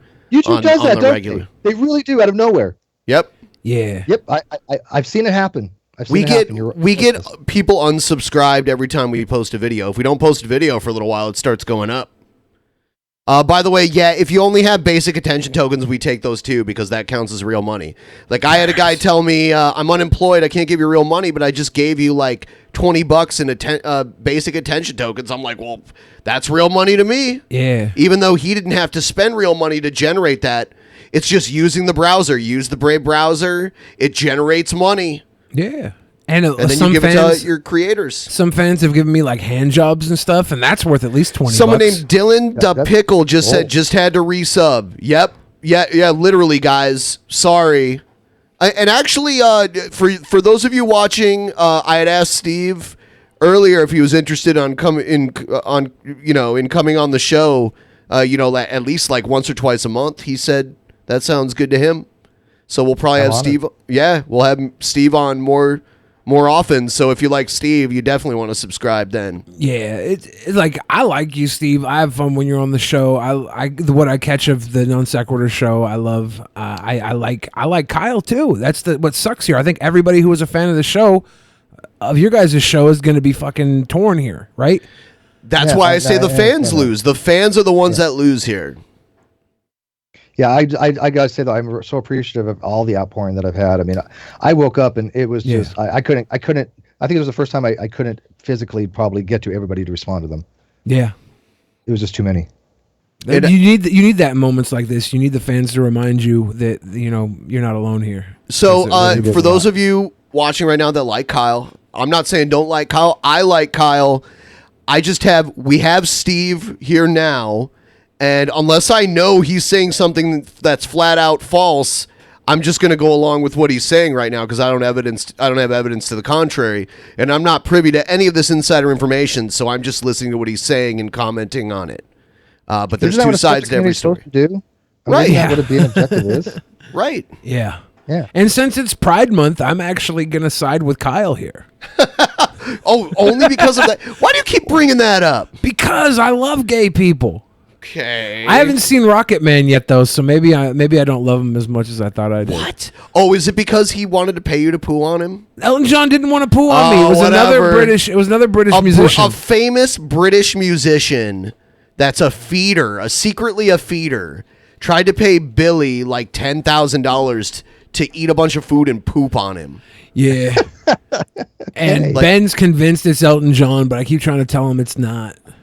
I think it's probably Elton John. Yeah. Oh my God. The denial and the face he made when I first mentioned Elton John. Someone said it was Liam Gallagher. That's not true either, but that was very close. It's the other Oasis brother. It's the other one. Oh, the roads are winding. All right, I definitely want to see the end of this because it's interesting. Now I'm going to go. I am not going to go. Okay, you know what? Okay, if that's the way that you want to be, fuck you both. We can play. We can do this. Okay, we can play. Let's do this. Sounds like a plan to me. That was a wrong move there, buddy. So what was the wrong move? Definitively here. What did Red do? Red's. I think if I remember correctly, he still wanted to do the discussion with this flat earther, so he was going to do it on his channel, if I'm not mistaken. Oh, I see. Actually, for me, it was the right one, and I stand by it 100%. Yeah, I think he's making some very bad decisions at this point. I did tell him, I want to be honest, I'm recording this. David, are you still there? Yeah, of course I'm still here. Do you not think that he's stealing money from me? Let me try to hop back. So there were a bunch of people in this call that just kind of stayed quiet for most of it, right? No. That was just it was me, Bullinator, Kyle, and Reds. That was it. Oh, okay. Back off my phone. And there's a lot. By the way, this is what you showed is like not even half the actual long video, which is on my channel. If people want to go see it, and where he actually does say, Reds asked him very specifically, "Is that the agreement that it was in perpetuity?" He's like, "Yes, it was in perpetuity." So what? Sue me. Yeah. So fuck. So what? I just like I said, I want everything to be transparent because I have nothing to hide. I've built my career on being honest. I built my career on 6 years of dealing with people like this, and Reds as well, calling people out on their bullshit. This is what we are known to do, and the reason why we call people on their bullshit is when they try to spin narratives like this. When I have people trying to spin a narrative that I'm somehow doing tax evasion or defrauding a VA, which I get regardless of my income. So let's say your personal character is totally morally bankrupt. Yeah, but you haven't done anything wrong in terms of the business itself. I don't think that matters. I don't think even if you were doing things outside of the show itself that may have been considered and kill prostitutes and do all kinds of horrific things, and I don't think it would make it wouldn't be justified to me what Kyle did. Not if you're an owner. I do think kicking puppies. You don't lose your property. You don't lose your property just because. Well, I mean, like obviously, in some circumstances, when you do something illegal, if you devalue the business by killing prostitutes, that's hard to prove. Well, legal stuff possibly. I could probably but even then, there's legal recourse to do that. You can't just like you said, lock somebody out of the business. You can't change all the passwords. You can't say, you know what, this is all mine now. Right. Yeah. There's a way to dissolve a partnership, even if it's just on a handshake. This is why I was like, start your own channel. Yeah, a side channel. Yeah, I have a side channel. He could have a side channel. He should have had that from the beginning, where he could have done this stuff. We could have the non-sequitur show and then his side channel and my side channel. Well, I think he probably had the idea at the time to kind of slide you out, right? Like that's why I think he wanted to get Brett Keenan. I think that's his whole goal was to get Brett Keenan as a co-host, from what I understand. Wow, that would have been an interesting show. So, quick reminder, everyone, if you're watching right now, please like the stream. We've got over 800 watching now, almost 900. Liking the stream usually helps the stream get recommended. So if you like it, if you're anyone, I don't know, like someone named Swegta that has a lot of followers on Twitter, it'd be cool if you shared our stream. I mean, maybe he already did. I don't know. PewDiePie. I shared. I don't have that many, but I shared. And by the way, you only have like 14 dislikes. That's amazing. You guys like the dislike ratio is awesome. Just awesome. Lately it has been because thank you, Swegta. I appreciate you doing it. Aww. Yeah, you know what? A lot of the haters eventually just kind of left. There were the people that tried to keep drama surrounding this show that was similar to yours going forever, trying to push this tribalism where you're either on one side or the other. Our side's great, the other side's fucking terrible, sucks, terrible people. You're not allowed to like both. You must choose one or the other. And those kind of people, you know, they creep up every now and then, but they don't gain any traction here anymore. No. So I found that the case too. Look, I've had haters for years. I've had people that have just literally still to this day make troll accounts just to try to mess with me. You know what the best recourse is? I ignore them completely. Sure.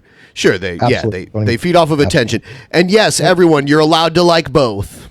Don't let anyone tell you different. I haven't like whatever show you want. Oh man, yeah. I hate to see this happen to you, Steve. I like having you and Kyle on the show, but I'm glad we're gonna have you on the show regardless in the future. You know, like have you part of everything. And I have fun with you guys, man. You guys are righteous, and I look for righteous people, and I have a lot of fun every time I'm on. I mean, the commentaries you guys are just classic. How do you beat it? Try to have fun. That's what we do the best here, I think. We don't. Sometimes you'd probably be drinking out of your rum bottle a little too much because I say some stupid shit. I'm gonna have a shot right now if you guys don't care. Yeah, I don't care at all. You know, I have to start prepping for my. I think I do need to kind of loosen up for this shit. For the spin till you spew. Yeah, dude. I'm not even totally ready. It's been a while. I do have to prepare. And for those of you who didn't catch our promo at the beginning of the show, and by the way, we're going to do a Q&A segment in a minute here, and you guys can ask whatever you want. Tomorrow, Spin Till You Spew Trivia. What is Spin Till You Spew Trivia? Well, myself and Sofane from Poisoning the Well, check them out on Twitter if you're not familiar with them.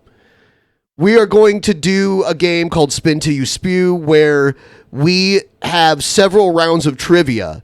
Whoever's in second place at the end of each round has to spin the wheel, and then you must do whatever the wheel says. There's going to be a shot of a shot of tequila, a shot of vodka, a shot of rum, and a shot of whiskey, and other things on the wheel. Other traps. Wasn't there going to be a shocking episode with the caller? Yeah, actually, yeah, we are probably going to bust out the shock collars for that episode, so that's going to be on there too.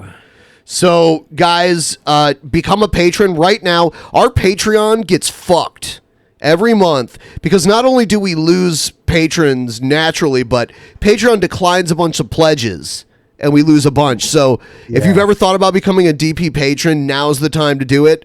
$5 gets you 2 private shows a month. $10 gets you basically everything. Everything. How about I do this for you? The people that were Patreons from the Non-Sequitur show, a lot of them have been coming over to my Patreon, and I do appreciate it very much so. But if you want to help everybody, you know what? I asked the Patrons for the Non-Sequitur show, Patreon to this channel. Oh, man. What the hell? Or both. Thanks, Steve. You know what? But if you don't want to be a patron of the Non-Sequitur show anymore for obvious reasons, be a patron of something like this show that has always been quality and puts out a lot of product for people to watch. Steve, are you trying to be more of a sweet boy than me? Are you trying to He doesn't have to try. What do you mean he doesn't have to try? He doesn't have to try. I'm a sweet boy. It's just natural. You have to try. You're a try-hard sweet boy. I'm just saying he's come off as a You're sweet boy right now. You're a try-hard sweet boy. No, I'm a sweet boy. Stop it. Okay. You can make me drink. You know what? I do have something kind of interesting to share with everybody too. But yeah, become a patron. Watch Spin Till You Spew. It's a lot of fun. In order to lose, you either have to give up or vomit. And we've had many live vomits, which is hilarious when it comes, because a lot of times it just comes out of nowhere when someone's talking shit. Like, look at me, I'm winning, and then next thing you know, they're just puking everywhere. It's great. You know what I'm gonna do? Guess what we got? And I just posted this. I only did this to get the gold status. Gold. To get the gold status on Streamlabs. Gold. So we actually now have a neutrally branded Ben and Billy t-shirt. Gold. Totally neutrally branded, not necessarily DP, just a shirt with Ben and Billy on it, but doesn't specifically BB. Brand Ben and B&B. Thank you, Elizabeth, for your patronage. Thank you so much. And if you become a new patron, we'll shout you out. Thank you so much. Man, that's awesome. But yeah, if you like the shirt, which I think is pretty fucking awesome. And I'll tell you a secret about these shirts. The print area, like you can spill food on it, and the print area acts as a bib. Like the food kind of rolls off the print area. Not just stylish, it has utility as well then. Nice little bib area. I'm basically 100% confident that we will get Twitch or Streamlabs Platinum status, because we didn't even have to try to get gold, silver or gold. We had gold automatically when they unleashed this new Streamlabs tier system. We started with silver automatically. Some people don't even get there. And then all I had to do was enable merch and stuff to get it to gold. So platinum is just down the road. And I don't know why. It's kind of cool that they show your live chat while you're showing off your shit here. Interesting. Yeah. So I posted the link in the chat. I just remembered this. Like I kind of threw this together the other day, and I really like the design on it. It was designed by the same guy who made the little DP 3D printed things. The 3D he also made a cake shaped like Brett Keen's head years ago. It looked totally like his head. It was crazy. He's very talented. Yeah, so all right. I'm going to do the Q&A for everybody. While you pull up the Q&A, I'll pull up Streamlabs, and we'll do that after the Q&A. Here's to the sweet boys. Thank you. I'm going to pretend like I didn't read that. I want to ask you a bunch of questions, and I want to have them answered immediately. This is where everybody in the special patron chat, all the patrons, get to ask us questions. I love Q&A. Yeah. Yeah, so here we go. Feel free, Billy, if you see any questions, feel free to call them out. How far do you think you could kick a toddler? I've tried it. It's about 6.5 yards. Oh. Someone says, do you see my message about the Twitch loyalty badges? I did not see that. No, but we'll have to look into that. Obviously, these platforms are always rolling out new ways to kind of entice new people to join. I've been working with people on Patreon soon to make special offers and things like that too that we're looking to do. Yes, David, $1 patron. That gets you in the chat, right? By the way, if you're watching right now, join our Discord. Our Discord is awesome because our Discord used to be one of the worst fucking places on the internet. I wouldn't even go to it. But now it's way better, way more cleaned up. The people there are cool. Everyone's chill. Please join it. Link in the description. Sorry for all the promo work. I just felt like... What if everyone was the same man and that man was pregnant? I don't know what that means. What does that... I don't get that. Do you understand that, Steve? You're like a scientist, right? What was the question? What if everyone was the same man and that man was pregnant? I don't get it. If everyone the same man and that man was pregnant, he would be asexual and basically hermaphrodite, I guess. Okay. Well, no, I guess he would be pantheogenesis if he's going to have his own kid. Okay. Because he'd be by himself. I don't know. That's kind of a quandary question. Mika, how do you get spray paint off a baby? Wash it. Doopy Doop says, I became an uncle on Monday. What do I do? I just don't drop the baby. You're an uncle, not a father. It's pretty simple. Yeah, learn how to change diapers. I never learned how to change diapers. I was an uncle. That's not my job. It's not my job. You change your own, I assume. I don't wear diapers. I just poo pee pee my pants. You know you don't have to wash your pants as much if you actually wear something underneath it. You do realize that, right? Yeah. One time I was at the drive-in movie theater, and I think I was watching Mr. Deeds, and I got terribly sick to my stomach, and I ran to the drive-in bathrooms because you're in the car, and the bathrooms are way in the back. You have to walk across a field, and I'm running towards the bathroom, and I get 10 steps away from the bathroom. I shit my pants, and I just left everything, the underwear and everything, in the garbage can. And went back free balling and everything. But I don't know why I brought that up. I would have liked to have had a diaper that night, is what I'm saying. That probably would have been really a good idea then, yeah. That would have been a great diaper night. Accidents happen. What are you going to do, right? Swagda says you versus Kyle in a death match. Who would win? Look at man. I've been trying to have conversations with Kyle, so I'm willing to. Like I said, I'm trying to be as transparent as possible. Yeah. Pizza pie versus pizza ball? What's a pizza ball? I think that's what happens when you take a pizza and you just kind of roll it up all together. Okay. American Nightmare says, Billy, would you fight a 75-year-old Nazi and win? If the pizza delivery person dies in a car accident on the way, will they send another one?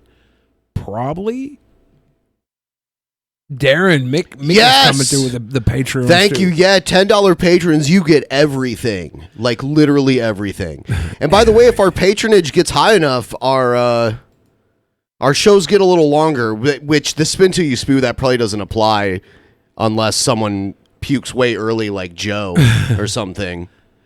Stop skipping my question, not so sweet boy. Why am I normally wanting to watch that? I read it again. I really want to watch that.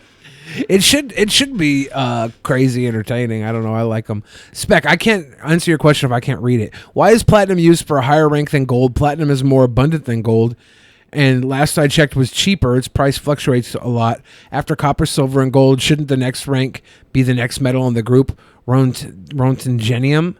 Well, I think if you're thinking based off all the credentials you have, but platinum exists because they needed something. I think platinum has a higher value than gold. Well, it yes, it's an amazing conductor for semiconductors, but I think it's probably harder to mine and refine. It's a very soft metal too, easily bendable and everything. Yeah, but here's the thing, right? It has nothing to do with the actual metals. It has to do with labeling tiers for success, and the tiers only matter if they convert to layman terms, right? So you put platinum above gold, and gold automatically becomes lower than platinum to the layman mind. So you're just trying to impress the people. highest level of beryllium or something. Yeah, it's a consumer, and platinum just sounds better than Roentgenium or whatever the hell you just don't brought like up. beryllium. We have beryllium. It's just platinum just sounds better. It's all a marketing tactic, a selling ploy. It's a bragging rights. That's all it is. If you know marketing, it doesn't have to be. It doesn't have to make sense. It just has to make people pay attention. So here's precious metal prices. Precious. Wow, actually gold is more valuable than platinum right now. Yeah. That didn't used to be that way. So yeah, gold's at 1,300, platinum's only at 800. Palladium, and then there's rhodium, which is over 3,000 an ounce. It's crazy. But it all only exists because they're trying to make people impress people with terms. Metal. Well, that's the market price, and metals have a melt value based on their practical usage and demand and everything. So, is Bitcoiners saying? Do you say aluminium or aluminum? Aluminium. Aluminium. He says words wrong on purpose and makes a fake. I say aluminum. I do say aluminum. Yeah, but I also say ambulance and sword. So I'm not a real human being. And you say missile. Yeah. Christian. I think there's a glitch in the matrix, so you're not doing something correctly. Yeah. Billy, what is the meaning of love? Love is something you have for yourself and share with other people.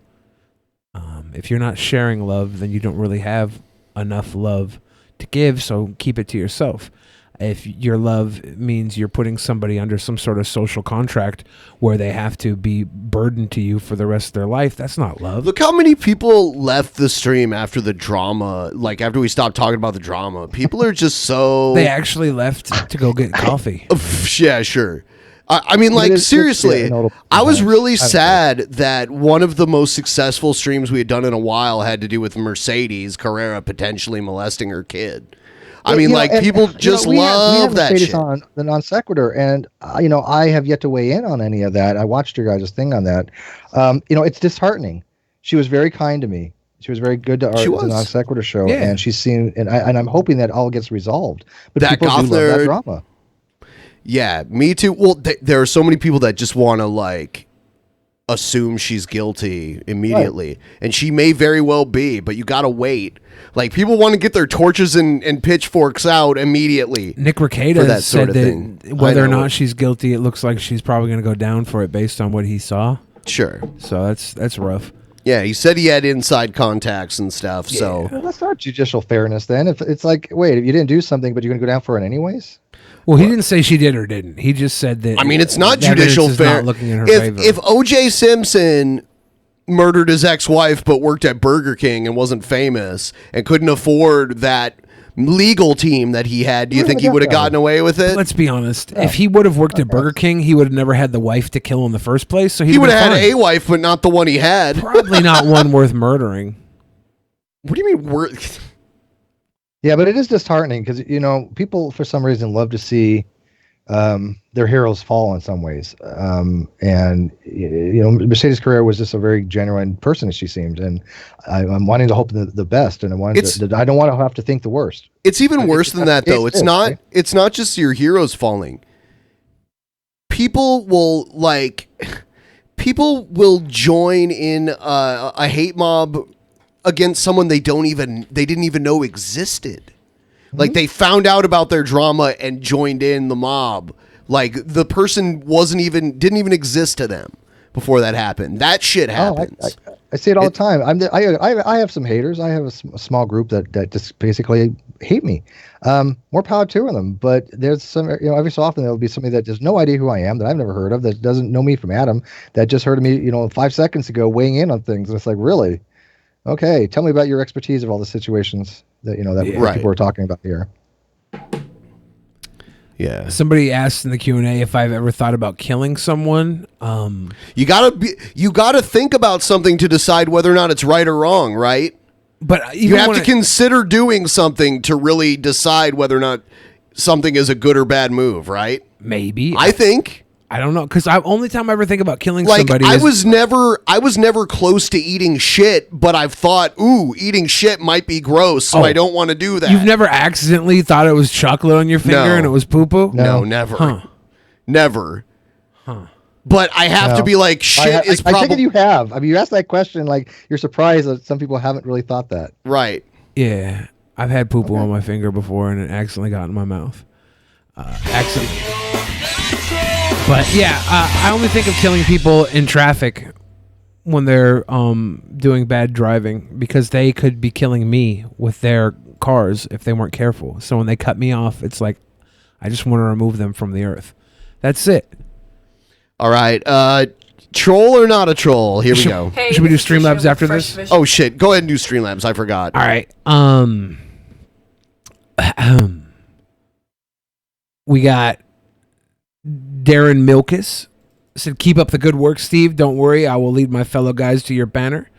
-1, of course. Gaze for Steve." Thank you, Darren. Hopium. I love my gay supporters. Yeah. Hopium said, "Ben can beat anyone in Spin Till You Spew except for G-Man. G-Man always wins. Start the Streamlab train. Support this high-functioning alcoholic." Yes, and by the way, G-Man doesn't drink, so he couldn't participate in Spin Till You Spew. He sure needs to start. He should. He should smoke a big fat doobie. Right?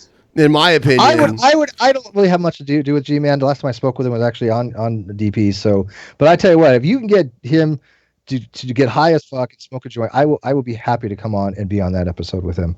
I will get high too, and we will see what it's like when G. I like asking G-Man if he likes boobs and stuff. That would be interesting. When you ask G-Man questions that you know the answer to, but he doesn't want to admit it. Like I asked him if he liked titties and stuff like that, and he's like, "Why are you asking me that?" Why are you asking? He even admitted he liked. Thing is what you thought when you think about Bush. Oh, yeah, that was hilarious. He even admitted to liking lesbian porn, which he should be against. So maybe you guys could do sin till you spew, and he could just talk about all the sins he's done. You have to be a horrible human being not to like lesbian porn. I'm sorry. Fidel Castro says going back to Caracas in a week, so I don't know if I'll be able to watch your shit. Sad face too, Fidel. Just get a VPN, or I don't know, steal internet through some sort of crazy system. Don't go to Caracas. That's a better idea. Stay here and watch DP. Vashland says Steve McRae is the sweetest of the sweet boys. I joined your server. Let me know when you do more games, like how you did in the non-sec server. Yeah, we're gonna be doing some stuff. We're gonna be building some stuff. From what I understand, the non-sec server basically got trashed and is no longer even there. Really? Yeah. Let me see. I think when they were listening to Kyle's magnanimous things to me, basically saying, well, I'll throw Steve some crumbs. People are leaving the server left and right, and I think that one of the channel owners did something to the channel. I don't know, but I don't really go into Discord, so. Yeah, I'm looking at it right now. I see a bunch of people are kind of just randomly joining right now. Spirit Flame says, Billy didn't read my message in chat during the segment. Not a sweet boy. I will continue to watch you, Steve, whatever it is you do. I would have read your message, but people were busy talking over you, and there were so many questions. I couldn't get it done. I tried. I did. It's not easy, okay? Spirit, I'm sorry. And Steve, Spirit Flame is awesome, so she's a good person to have follow you, whatever you do. I love how much you're like playing it up after you suggested you were gonna bang her and her sister at the same time. Wow, why you gotta bring up old shit, Ben? Old? That was like what? Like yesterday. 3-4 days ago? I told her I'd move on from that, and now you want to bring it up? Wow. Plus, it was only because she was a twin. Had nothing to do with her or her sister, just twins. Oh yeah, whatever. Wow. Make it sound personal. Wow. We so also if you had twins and you were having sex with the one and all of a sudden they swapped out to the other, would you notice really any difference? I mean, one's got to be a little fresher. I put a stink on them, right? Oh my God. Keep reading. Keep reading. But I don't want to find that out. The Geek Room says to tell Steve to get better headphones. Dick. Thank you, Geek Room. Thank you. That'd be Frankie. Roosh the Fridge. Yes, you're right. What was that? Now that Roosh V's become a hardcore Christian, Billy is basically the new Roosh V. Good. Maybe some incels will learn how to fuck if they start listening to me. Keep going. That's cringy as fuck. They're going to learn how to fuck if they start listening to me, Sure. Ben. Okay, go ahead. I'm going to teach all the incels how to fuck. To fuck. I think they know how. Maybe they just can't. Read shit. They know how. They just can't. Some of them maybe. Well, I mean, if they can't because they don't have penises, that's one thing. But if they can't because they don't know how to get a woman, that's where I come in. I'm the guru. I'm the love guru, like Mike Myers, and that was a great film. No, it wasn't. Reed Charbonneau says, do us a favor, Reds and Steve. When you do your thing, allow cancellation of patron from mobile. Not that I'll need it, but it's a courtesy. Absolutely. Rachel Sonata says, I simply don't like the guy's hairstyle. It's like even worse version of Trump's already bad hairstyle. Whose hairstyle? I think they. I think they were talking about Kyle. I think they're talking about mine. No. Yeah. I don't think they're talking about you. Yeah, long hair don't care. The only thing that I got for working for me is I have pretty decent hair that I take care of. Vibrantly Brantley says, back after 2.5 years of being leaving the sub, but decided to resubscribe, giving you a second chance, so don't mess up. Either way, I'll forget. Michael Camerson gave some monies. Rachel Sonata also says $5 to punch Kyle in the face 5 times. $1 a punch. That's not a good deal. You realize that's 5 punches? It's probably 5 cases. Maybe you can get 1 case for 5 punches. Right? It's still a court case you're dealing with here. It's not worth $5. JC also gave a little dono. Reed Charbonneau says, Kyle spun everything off non-sec off Steve's back. Casual Spaceman says, new subscriber, like your show so far. Thank you, Cash. Thank you. Bitcoiner says, platinum isn't more abundant than gold lies. Also, I will donate 10 if Billy does the J dance from Jay and Silent Bob. Billy equals J. Which is the dance? Is it the one where he tucks his Peter back and does the Buffalo Bill? Boom, boom, boom. A little mangina action? I don't know. Are we dancing for donos now, Ben? Is that our life? I don't know. Is that all of them? That's it. Okay. All right, now we'll do troll or not a troll.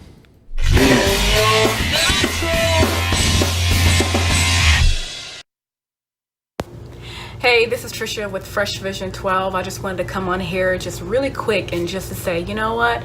Coming out of homosexuality, you are going to be tempted. You're going to be tempted at some point to want to go back. Whether you're reminiscing, whether it's an ex that's calling you, whether it is depression, anxiety, loneliness, whatever it is, there's going to be that, what will happen if I go back? Well, maybe it will work out or maybe not. You know, sometimes even in very difficult relationships, like toxic relationship, we have a tendency to imagine or reminisce. Remember when the children of Israel, when they were in the wilderness and they started romanticizing about how great Egypt was, when they were talking about like they were eating steak. Yeah, you mean when they wandered around for 40 years walking in an area that should only take like 48 hours to walk across? Yeah, that's interesting. They didn't have compasses in those days. Yeah, so they walked around in a circle for 40 years. It's like a 13-mile square something. Or right. That big of area. If you look it up on Google Maps, if you walk from like Cairo to Jerusalem, it's like a 48-hour walk or something like that. Do they stop for snacks? Yeah, manna. Well, I am foolish, and we're not really good at taking directions. Trust me. Oh, I see. And potatoes, but really they were, eating little soup. They were just not enjoying their time, and they were working so hard. They were overworked, of course, underpaid. They were being tortured. But for whatever reason, when they are under the pressure or fear, sometimes we don't think about fear. And I mentioned anxiety, which is a form of fear. But whatever it is, that thing is, sometimes we feel that pressure and we want a relief. We want to go back. We want to either feel love. We want to feel accepted. We want to feel heard. We want to feel like we belong. We just want that reprieve, especially if the person that you was with was, outgoing, was funny, was the life of the party, or they did things with you that nobody else did. Like, they wanted to go. Like butt sex. She likes dating narcissists. Like actually be a boyfriend, girlfriend, or an actual partner. I mean, was she treating like homosexuality like alcoholism? Yes. Yeah, like ignore your friends you used to party with kind of thing. Yeah. Hiking or kayak. A lesbian lover that I had that I really loved and madly, wanted to marry. I can't do that any longer because reasons. Or whatever it is, where now you have decided I'm no longer going to live that life. I'm pursuing hot after God with all my heart. And so, Lord, I just don't want to go back there. But sometimes you do. The enemy will bring thoughts to your mind as if you want to. So you have to recognize when it's the voice of the enemy, the voice of self. You have to, what am I missing? When it's the voice of self, you have to ask yourself when this temptation arises. What am I missing? Is there something that I am not getting in this moment that I need to get, that I'm trying to get from? Yeah. That's what they're trying to get. An external source when I need to get from God. So you have to begin to ask yourself, why do I feel that way? And so I just want to come on here just very briefly and share that we are going to have moments, but you have to remember Lot's wife. I'll read. I don't know why someone sent this to me as a potential troll. Hold on, it gets a lot longer. Troll. Yeah. Need your gaze to be upon me. In Proverbs 20, do not look back. It doesn't matter how hard the temptation will come at you, because it will. Don't be gay. We don't want to be like that, because what happens is we die in that place that God is trying to deliver us from. By the way, guys, if you want to send us content, you can send it to Drunken Peasants Inbox @gmail.com. Send me something that you think, for troll or not a troll, if it's ambiguous. That would be good. I'm going to say not a troll. I don't even want to take everybody's votes. I don't have time to watch all these videos, so I just assumed it was a good troll and not a troll. It was troll. He called me sir and got me so human angry. People are discriminating against wolves. Wow. They're laughing at us, at our stupidity.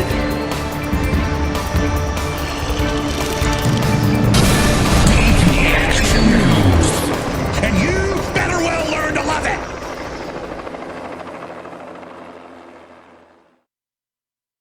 Check this out. This is weird.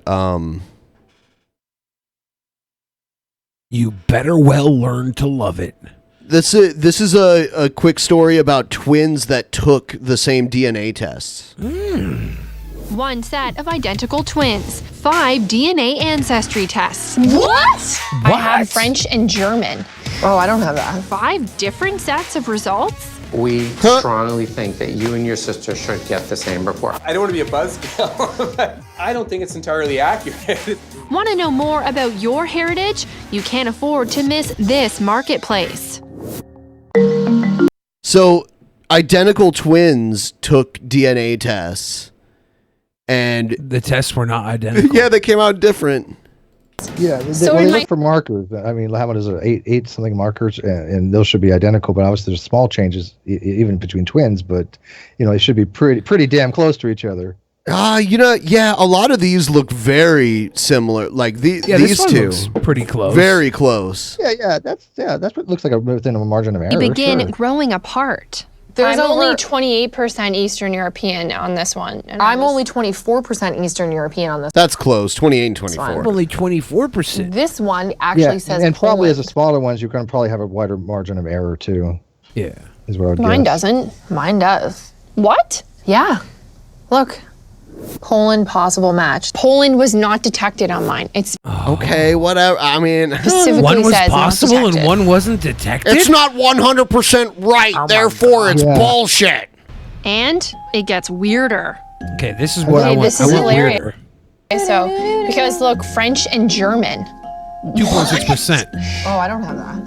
You don't have that at all? No. It's just a little stink smudge. 2.6 doesn't really count. They're identical twins, but you'd have to wonder with results like these. I'm 3. I mean, did the test match them up as siblings? I bet it did, because it does that. Yeah, it's not like they matched. They were like that different, and of course these tests are not that highly accurate. I wonder if this is mainstream media trying to debunk. I'll tell you what, new media. I have other family members that have taken 23andMe, and it matched me up with them really quick, and there was no other way of linking us together. So I should take DNA test and see how much we match. Billy took a DNA test. He always believed he was Native American, and it showed no Native American whatsoever. And then it had like Native American heart. You know what? If he wants to be Native American, he's Native American. He appropriate. Oh, kind of like what was her name? Rachel Dolezal? Yeah. So you're like her, right? She could do it. Why not? Well, she couldn't do it. She got in trouble. I was raised. That was like the closest thing to religion I had was being Native American. We would go camping with medicine men and stuff and do powwows and all that weird shit. My dad would like instill values of me of Native Americans, and it was all fucking wrong. We were lied to. Wasn't your dad also trying to get you to smoke crack to lose weight? Yeah. Okay. What is peace pipe? Hey, hit the pipe. Hit the pipe, son. Hit the pipe. Yeah. Not hit the gym. Hit the pipe. Okay. Yeah. Woo, Kimosabi. 99.7% agreement. I'm 100% European. 23andMe's own data says we're statistically identical. It's the same for the other companies. So why would Carr be more Eastern European than I would if our DNA is the same? She's not. I mean, there's nothing to say. I mean, there's no, you and your twin sister have the same genetic ancestry. End of day. I mean, there's nothing to say. I mean, that's the truth. Yeah. How can we explain this result? This must be purely in terms of the analysis that 23andMe does on the data. 23andMe isn't the only company with... This is kind of this is almost like the argument like science has been wrong before. Therefore... What's so shocking about this? Yeah. I mean, they're taking a guess They're taking a guess. They're trying to deplatform these DNA tests because Susan Wojcicki's sister runs 23andMe, and they're trying to take She's shots Polish. at YouTube. They're trying to take down the polls. Funny twin differences. Now, it would have been interesting if they found out one of them wasn't human. Yeah. Oh, great. Now you're Scottish and Irish. All right, I give up. Living DNA is serving up some stumpers, too. Yours says Yeah. Like my DNA has analysis, my ancestry analysis has changed a lot over the years because I took it like 2 years ago.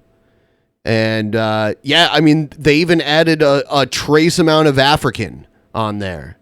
Like 0.1% of African to mine. You could like enunciate a word with N in it. And they moved it. They moved it from one part of Africa to another. South Italy, So- and mine says Tuscany. I just don't understand how you could have a Tuscany marker. Oh, okay. So you can't understand how you have Tuscany and she has just southern Italy? Yeah. I mean, come on. It's first of all, European countries are smaller. They're like, like Italy's like the size of California, basically.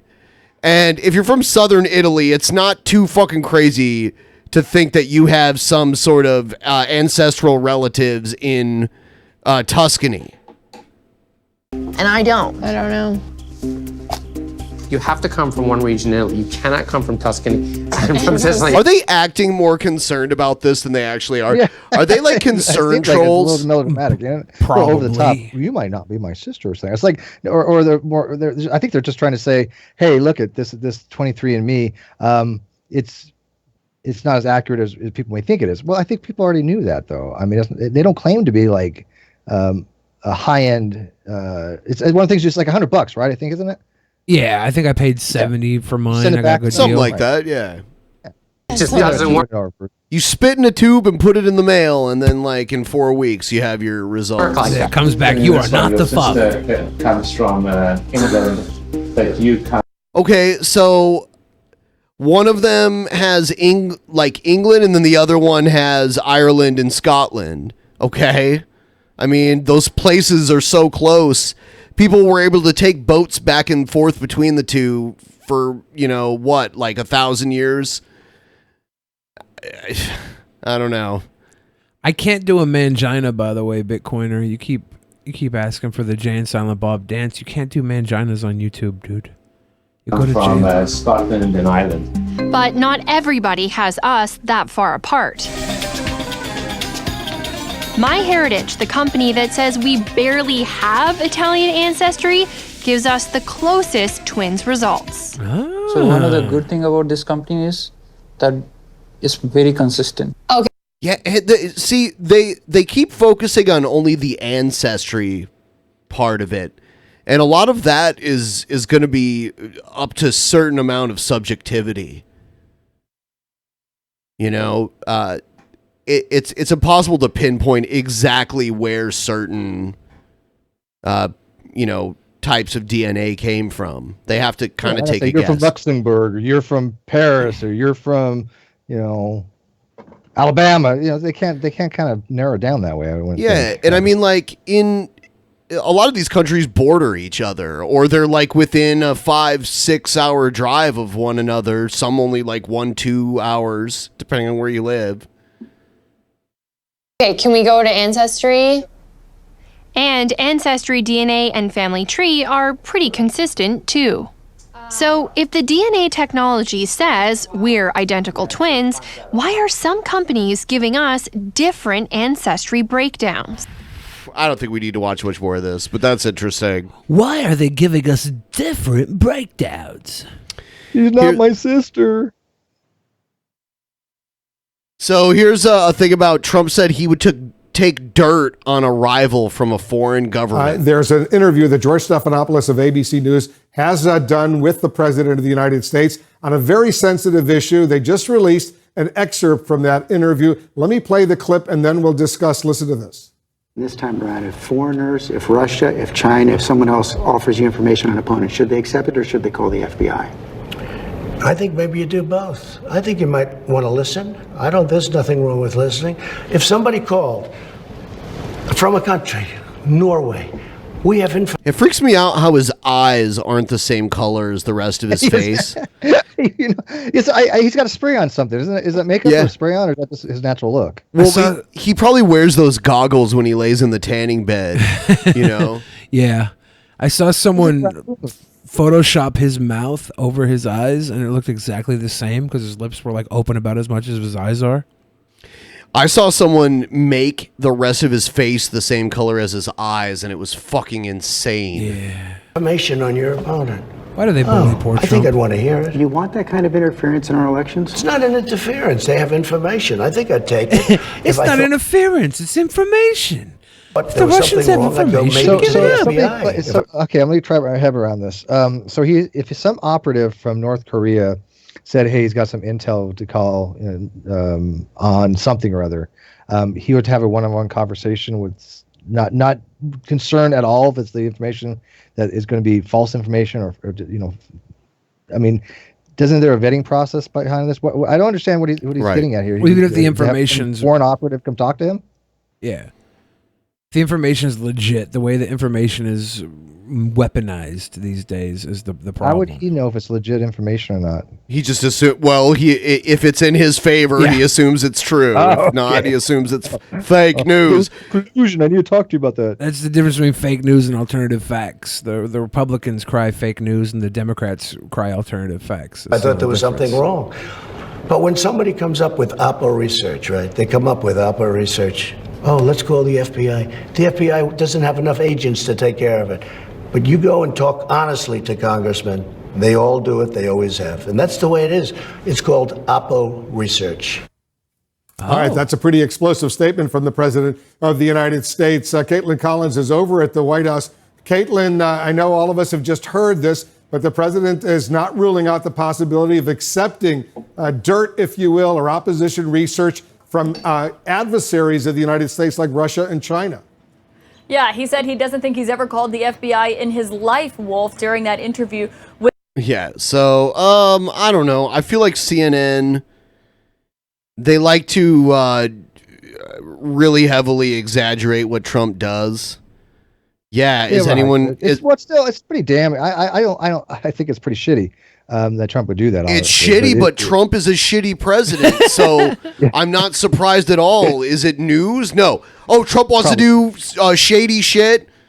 I'm not surprised. I assume that's what he's doing. He tried to pay. He tried to pay like porn stars to keep their mouths shut about him. Do you know what the biggest news would ever been if actually Trump did something right for a change? That would have been newsworthy on every outlet. That would have been newsworthy for weeks. That was him going to North Korea and trying to foster some kind of peace there, but that fell apart. All to hell.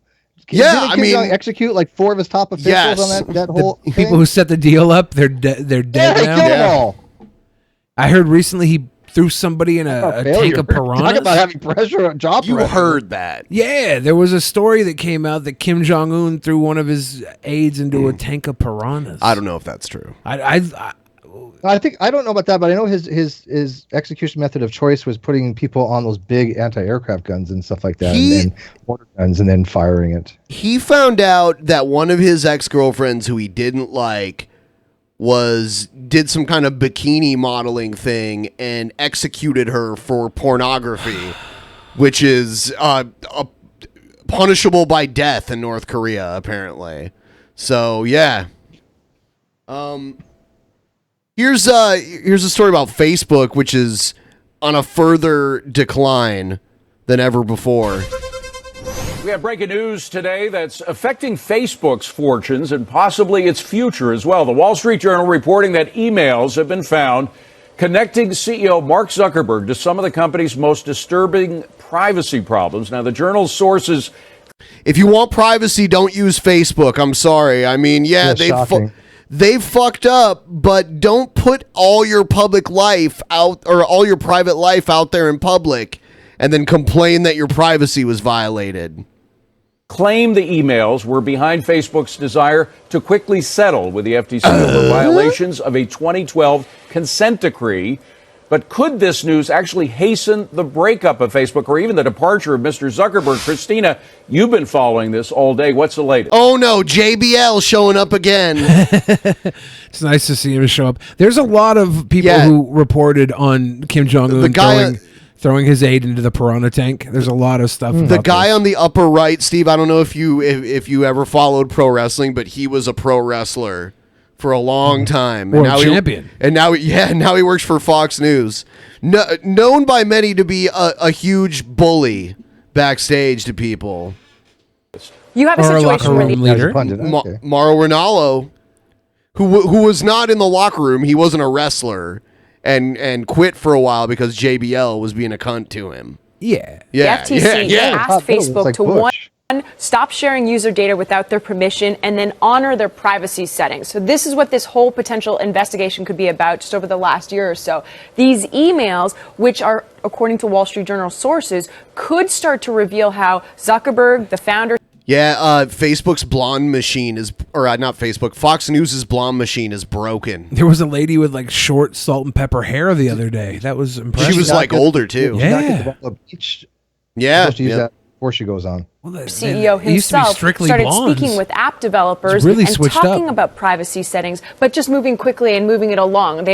So there's still a lot of gray areas according to what they're saying, but we don't know yet if Zuckerberg could be implemented in this. Could he have known about user data being shared? And so these are all unanswered questions, but we still know the FTC... I want to hear what JBL has to say. I didn't even know he was in this. I'm going to hit him with a... Hold on, yeah, we'll wait till he's up here. Clothesline from hell. You know he's going to get to talk. By the way, get the WWE Network for $9.99. Oh, here he is. Okay, here we go. Yeah, I own Facebook stock as well. I sold it recently because of this, because I think politicians are going to, this is red meat for politicians. Specifically, either they went after oil companies, they went after real estate companies. Politicians love going after banks. They love going after big techs. I think you're going to go after Facebook. Scott, I think you are 100% right. I think Facebook's going to be okay. Facebook's? Billion people use either Facebook. When it was plunging down, when it was low? Yeah, I guess it's plunging now. I think he might have bought it when it was high. Yeah, that's weird. Yeah, he bought it when it was high and sold it when it's going down. Hey, I'm gonna buy all this and it's gonna plunge and I'm gonna sell all of it off and. So you took a loss. Facebook are one of its apps per month. This is a great company. I just don't think the stock has a lot of upside. That's the reason I sold it, at least for now in the immediate future, because of what Congress. Once it goes way back up high again, I'll make sure to buy it again. You're a Fox News business analyst. I've made millions of dollars off pro wrestling and spent millions of dollars on terrible stock exchanges. Yeah, it's going to do. You're going to miss the next $20, John, my friend. Yeah. But I'll tell you what's interesting, I hope though. not. Steve, you brought... I think you might, but Steve, I hope you do, because I'm still owning it. But Steve, you brought up something interesting. Why is this guy dressed like Willy Wonka? Willy Wonka! Oh, man. Zuckerberg does step down ahead of this, or let's say they do remove him from that post. I mean, I think it really does hurt the company. Now, can you keep him kind of as strategically placed in the company to where there's still some leadership there? For now, he controls the company, so they can't literally force him out. But I think he would stay on as CEO, but you'd bring on perhaps an aged techie, an older techie. Yeah, I'm just so tired of Facebook. I don't even use it very much anymore. I think it's kind of garbage. I use it. It's convenient, but as you said, look at anything you put on Facebook it's going to get out somewhere. It's not private. And you can't expect it to be private on Facebook. Exactly. That's just not the thing. I think is an unreasonable expectation. Facebook is the social media platform my grandmother uses, so I just use it to be like a sweet boy and stuff. So my grandmother sees it, so she can keep tabs on me. It's the only You're more of a reason I have MySpace person? MySpace was lit back in the day. Oh, yeah, absolutely. Yeah. I had Tom as a friend. Still do, I think. Yeah, MySpace was litty city. Is it cool to say lit now that we're old? I think it's come back. Cool. I don't care what other people think is cool. Wow, that's cool. Is it? I don't know. Do you care? That is really cool, actually. I don't care. I don't care. I'm just going to play with my Gigapet. Gigapet? Wow. My Gigapet. Tamagotchi. Oh, My was it Tamagotchi. the Tetamachis or what Yeah. was it? Those little Tamagotchi. I don't care. Tamagotchis. Thank you, Tamagotchis. I'm just gonna play with my Tamagotchi and drink my Clearly Canadian. Clearly Canadian was delicious. All right. I'm gonna drink my Orbits. Here's something weird. I'm not even gonna set it up. I'm just gonna play. Ask you, Congressman, do you want to see the President of the United States in jail? More than anything else, Wolf, I don't. This isn't about my feelings or about retribution. Look, the lizard brain that I have says I hope bad things happen to this man because he's a lizard man. He's one of the Bilderbergs. Look, it's not me being angry with the president. I just want to see him in jail, and I would like to see him maybe drop the soap, and then maybe see a few of the immigrants that he had locked up because they were illegal here. Maybe bend him over and rape him. That's all I want. That's all I want. That's all I would like, Wolf. That's it. To our republic, to the concept of democracy, to the concept that internationally we are a light unto the nation. So yes, I have my emotional reactions, but look, we are a nation that is we are a nation of laws. So what I really hope, and this is me personally speaking, what I really hope is that if impeachment is not a mechanism of accountability, and I will tell you flat out that I can't imagine anything happening, anything at all happening that would cause the Senate to convict and therefore remove this president. So impeachment stops in the House, in my opinion. So no impeachment. He just wants him in prison. My real hope is that in 2020, the American voters look into their hearts, think about the generation that we've been celebrating today, who as young men decided that they would give their lives for this country. Think about the generation that rebuilt Europe, that paid for it, that didn't live by the notion of America first or me first and say, hey, this is not who we are. We're going to elect a different president. That, to me, that is how this country redeems itself. Whether one nasty individual, spends his...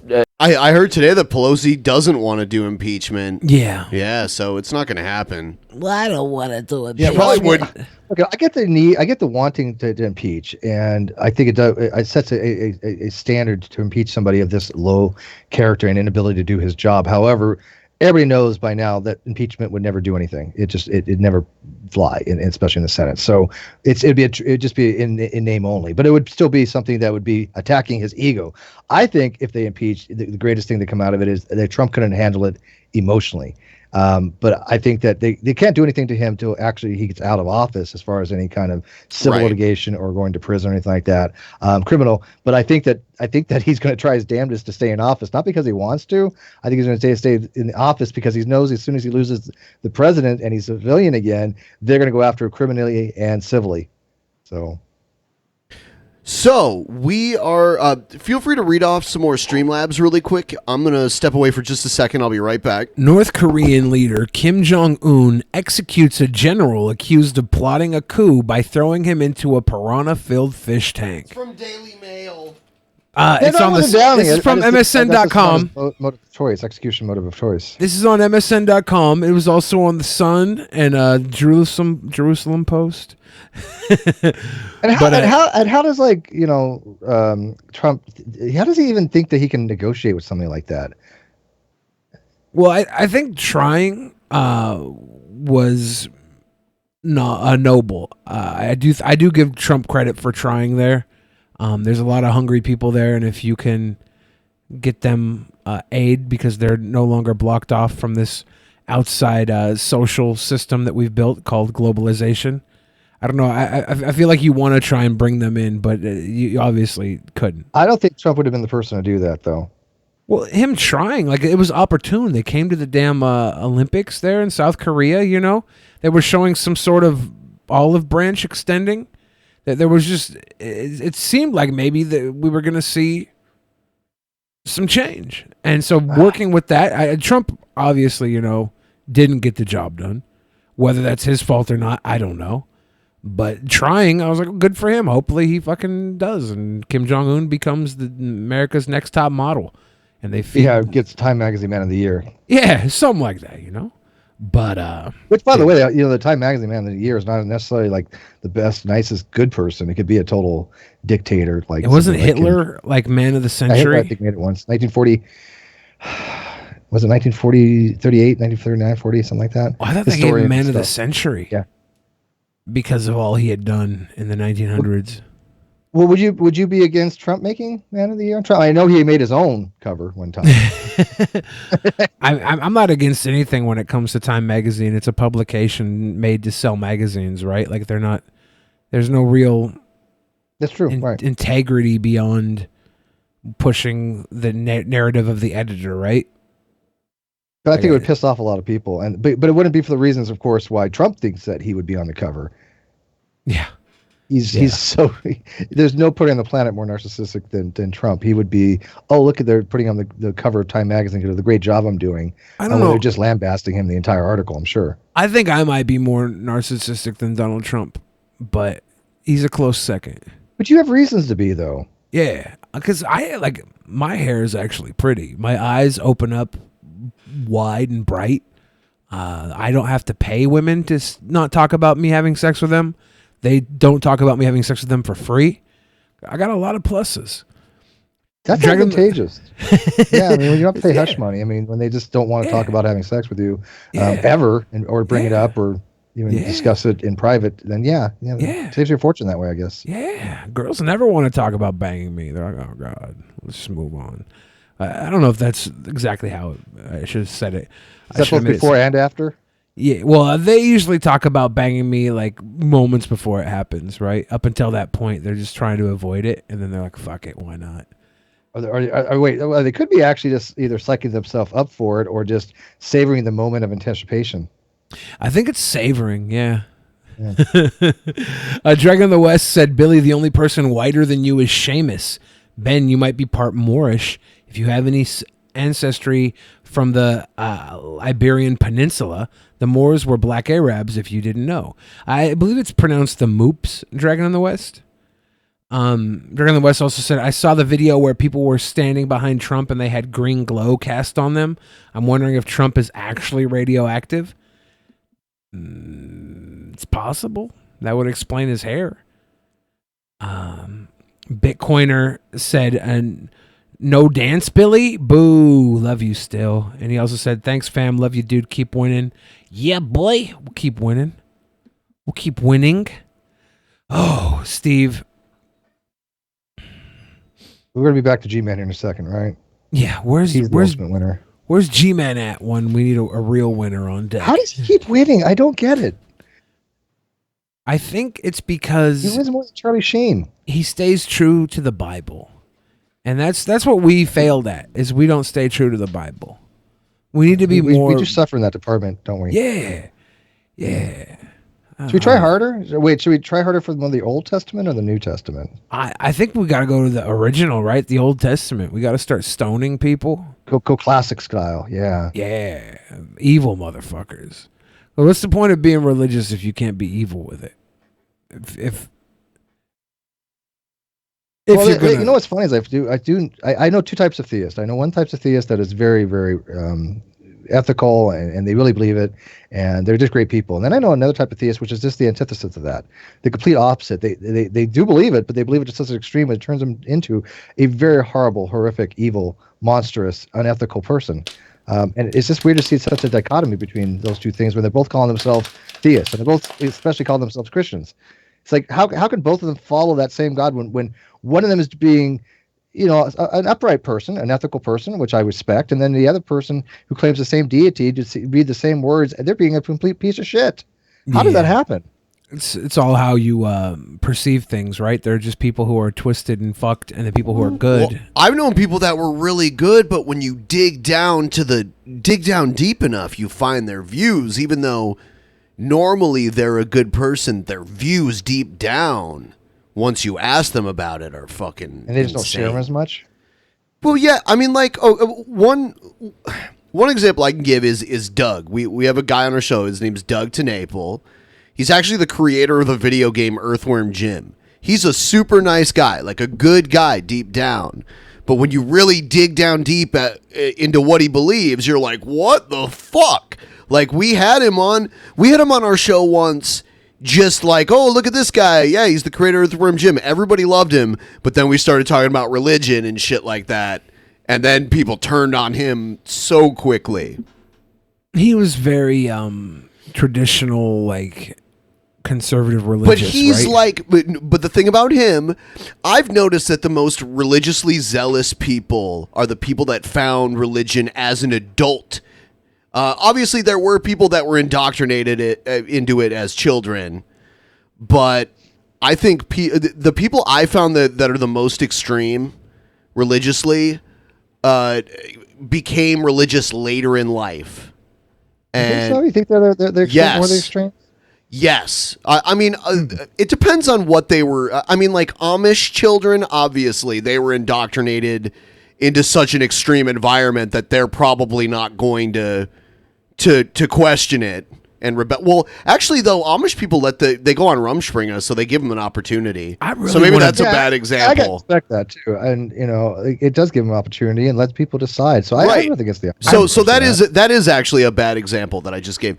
But there are more extreme types of religion, but most of the people I've known that became really extreme Christian adopted it later in life. They may have kind of believed it when they were kids, but they didn't follow it as much as they did and use it as a tool to judge other people. I really want to hook up with a chick on Rumspringa.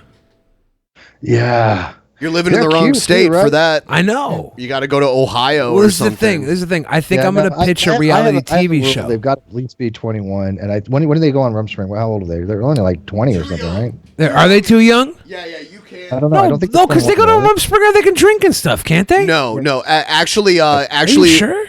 Dude, let me explain this to you, okay? Don't go on what you heard. I'll tell you. Okay. I'll tell you. Oh, so you can go on Rumspringa like an indefinite amount of time, but it starts at like 14 years old. Oh, wow. I thought the whole point was you go out and you drink and get wasted and do drugs. Like that's what I saw. God, at 14? I don't know. You believe? Actually, it's 16. I just looked it up. It's 16. But still, no, that's not what it's about. It's about living the English life. It's about they call what we do the English life. It's not about doing drugs and drinking necessarily. Like maybe that happens, but it's just about not living the Amish way for however long. And then because they're what was called Anabaptist, which means they rejected the Catholic doctrine of baptizing children. They decided what was the age of being able to decide whether or not you believed in God, and then you got to choose whether or not after that age you got to choose whether or not you got baptized. So they became like political refugees in Europe. So that's why so many Amish people moved from mostly Germany is mostly where they lived to get away from the Catholic Church. Primarily because they were considered blasphemers for not baptizing children. And the living... They're not required to go on it, right? They have the opportunity to go on it, and then they can stay out as long as they want. Yeah, I don't think they have to go, but if they do, they only get one time to come back and get baptized. They can't... After baptism, they can't do it again. It's time to start having kids and building barns. Building barns and making furnaces. Or fireplaces. Yeah. So. Yeah, I grew up in Ohio, and when you drive through central Ohio, they have like the horse and buggy signs. Like, watch out for the horse and buggy. Kind of like the deer crossing signs, but it's a little man driving a horse and buggy. I have no problem with people want to live the simple life, man. I really don't. I get it. I totally do. I lived in Utah for a while, and so I was not that far from what is called the Fundamental Latter-day Saints, and I was Mormon in the LDS at the time, and it was just night and day. They were very much like the Amish, very, very living in the 1800s. So, guys, just as a quick preview for tomorrow's Spin Till You Spew, for the remainder of this show, which I think is like 15 minutes or so, before we go into the post show, 9/11 mode is now on, which means for every 9/11, I will do a shot of Jim Beam. Oh, shit. Jimmy Beam. James I will do Bean. half a shot for what you guys give to them. Okay. This is dark rum. I'm not getting So drunk. every time someone I'm donates literally 9/11, I need to break it in. You guys, you guys don't even know. Damn, it's that dark rum. Have you ever seen that? It's a Caribbean dark rum. Yeah, 40%, so it's 80 proof. Oh yeah, that dark rum, like it's a rare drink. The dark. Well, rum. I do a rum and coke night that Yeah. kind of is pretty popular, and I do them once every couple weeks because like stomach can only take so much alcohol. But we get drunk and talk about philosophy and other stuff. So I finished off my other rum, which was spiced rum, Admiral something or other spiced rum, delicious by the way. It had a vanilla flint. There it comes! I knew it. PT Ham, with especially PT Ham waiting in the 911. fucking wings. Oh, you know what? I have another announcement to make. If you're a fan of DP and you live in the Pacific Northwest, you should probably get your sweet ass to Portland, Oregon on Friday the 28th. And go to the and go to the Jimmy Dore show in Portland, Oregon, because we will be there. Billy and I will fucking be there. Rock and roll. So if you like Jimmy Dore and you like us and you see us there, you can be like, "Hey, what's up?" We're like, "Hey, what's up?" Fist bump. Fist bump. Yeah. We will be there. Be careful in Portland. What do you mean? I've been to Portland tons of times. Be careful in Portland, Portland's a nice area. They act like Portland's like Detroit or something. A lot of strippers in Portland. They'll take your money. Detroit. Better watch out, Ben. Strippers in Portland take your money. Better watch out. I mean, like, what? The only way that happens is if I go to a strip club, right? Better watch out, Ben. They're gonna rob you for your money when you go to get a lap dance. I don't even know what they're talking about. Be careful in Portland. Be careful. Do they want to be? Am I supposed to be afraid? Like, hey, come here, man. You better be careful. I'm gonna find you. All right, here we go. Better be careful. Cheers. Portland, Ben. Oh, Portland is the SJ. Dude, someone said Portland is like the SJW capital. I mean, first of all, I live in Seattle. It's not that different. And I mean, I've been to Portland so many times. Dude, you guys have obviously never been to Portland before. You're overreacting. It's not as Antifa's wandering the streets, and they're gonna take you out. Dude, it's perfectly chill in Portland. So I got two 9/11s to do. Here's number one. Cheers. Antifa's gonna kick your fascist ass, Ben. I'm dripping here. I'm drooling already. No. I just had two shots. Not even well, wasn't two swigs. Be careful in Portland, Ben. Vegans are gonna try and feed you some soy. Yeah, Jim Beam. That's not much better. Jim Beam's not something to take straight, man. Jimmy Beam. You do realize that's not a shooting drink, right? Jim Beam is a mix, you know. Shh. James Beam. Jimmy Bean. Yeah. Guys, it's okay. It's like just because there's a few extreme SJWs there doesn't mean... Aren't they everywhere though? I mean, why just in Portland? It's not like the Pacific Northwest has a high concentration of them. Come to California. Are you kidding? You better watch out. No, dude. I've been to California. Seriously though, up here it's different. It is like have you heard of Evergreen University? It's an extreme climate of political correctness out here. Me and Billy got targeted because we were hanging out with some people that were trolling, and they did say some inappropriate shit. But just by being there, we were like guilty by association from it. Yeah. And we got put on like a local watch list of misogynist, racist bigots. People want to Isn't there anybody on this watch list? I mean, I think if you're on the YouTube long enough, you're at least going to be called those terms at least once somewhere down the line. Maybe Ben's allergic to alcohol. One more. This is the second one. Do you think you're allergic to alcohol? Why would I be allergic to alcohol? Now you're starting to get sniffles. You had one little shot. Your mom I've had sniffles all day. Oh, I didn't notice it earlier. I like my mixed drinks. I'm not a big shot person. I'm a fruity, girly kind of drinky Mai Tai margarita. If I'm gonna have a drink, I'm out of practice. Oh no, I like girly drinks too, and I think it's fucked up that people are gonna question your masculinity just because you like something that tastes good. It's like, in order to be a man, you gotta hate the way the thing. You gotta, yeah. You gotta eat things that you hate to be a real man. It's all about the Bilderbergs. I like my meat like rare, okay, or at least medium rare. So none of this well done shit. You get a if steak, I was allergic to alcohol, I think I'd be dead. Get it really or medium. No fucking medium or well done. That's manly. You can have reactions. Well, yeah, but you can have reactions that aren't killer. Like I haven't had reactions though. There would be like swelling and inflammation. I don't know. My nose is starting to itch too, and I'm not drinking, so maybe it's just some allergies. Yeah, I think it's allergies. Yeah, you got hives. I got some hives.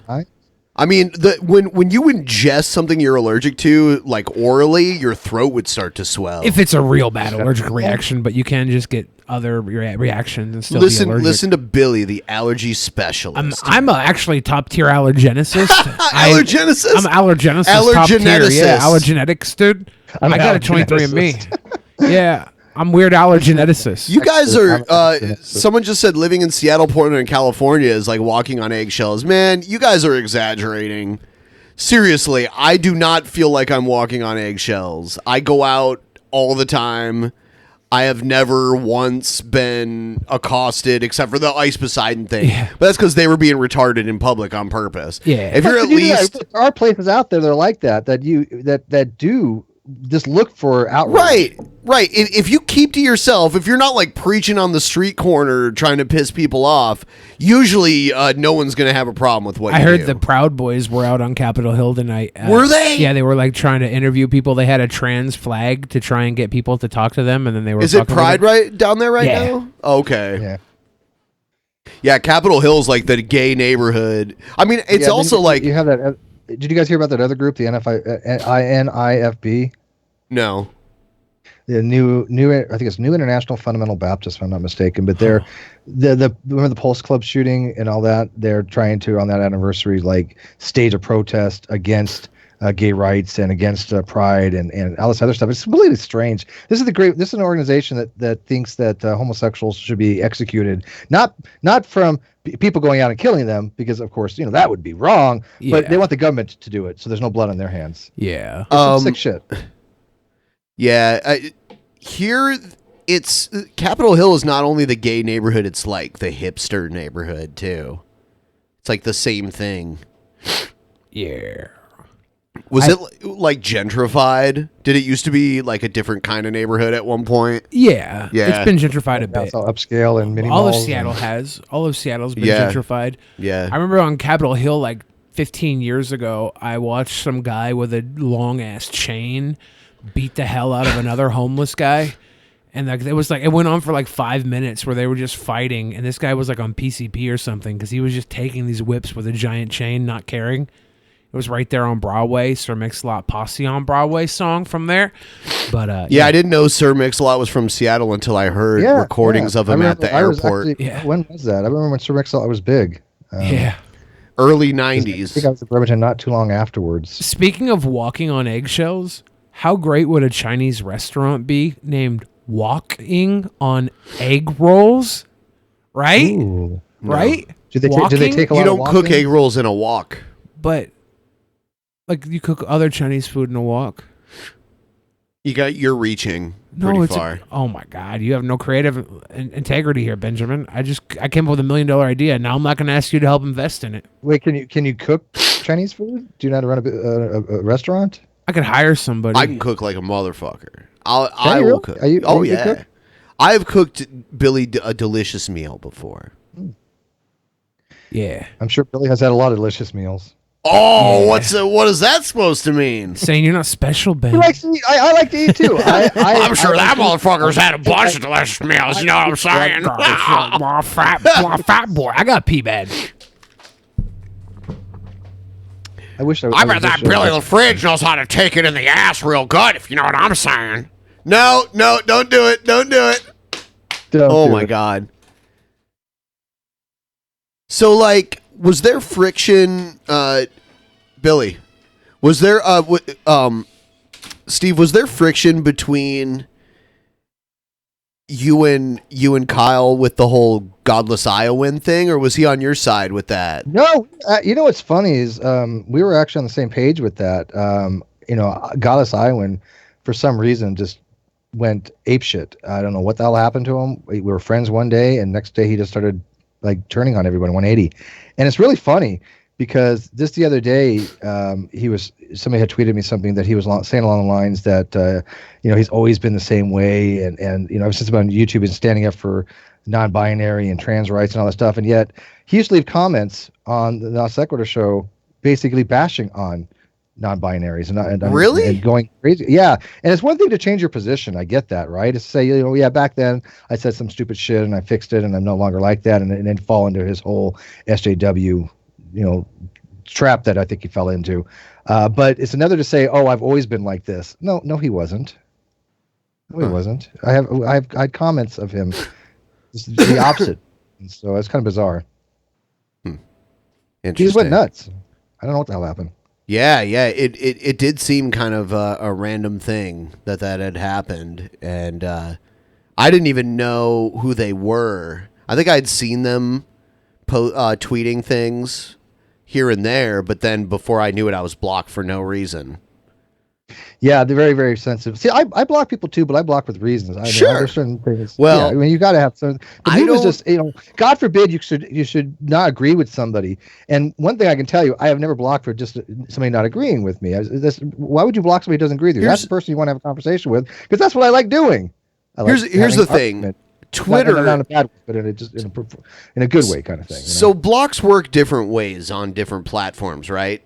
And Twitter, the way Twitter blocks people, I don't necessarily like, and it discourages me from blocking anybody. And that's, they get basically a screenshot that they use as a badge of honor, showing like, look, I pissed this person off enough that they actually block me, and now I have this "you're blocked" page to show everybody. Yeah, and it's so easy to circumvent. I mean, you can log out and you go to or you can just mute them. You'll never see their tweets. Like if you mute somebody, you don't block them. They can still read your shit, but you don't see them. The only time you'll even know that they're there is if someone responds to them or something like that. So I use muting instead. I had someone that used to, or that still, what's it called? Soft blocks me. Do you know what soft blocking is? That's not muting. No. Let's say I don't want to mute you. I don't want to block you, but I don't want you following me either. What I can do is I can block you really quick and unblock you, and that'll stop you from following me. And that's a soft block. Oh, I gotcha. Yeah, because it's like if you're following each other and you block somebody, then you automatically break that following. Right. Gotcha. So like if someone I didn't like was following me and I don't want them following me, I could block them and unblock them in like a split second, and that would stop them from following me. I hadn't thought about that. There's a little. I don't probably have any need for that. When I block somebody, it's pretty well they're blocked. Although I have people message me saying, "Hey, I'm really sorry. Will you please unblock me?" And I haven't blocked them for if they'll come to me like I'm on Facebook or something like that. But most time, I will only block somebody when they just get so far out of line and they make things personal. Once you get on the attack with me and you become personal and you start trolling, I really have no desire to have a conversation with those people. Why would I even want them around? I'd rather just block them rather than just mute them. Sure. I just engage with them for days on end.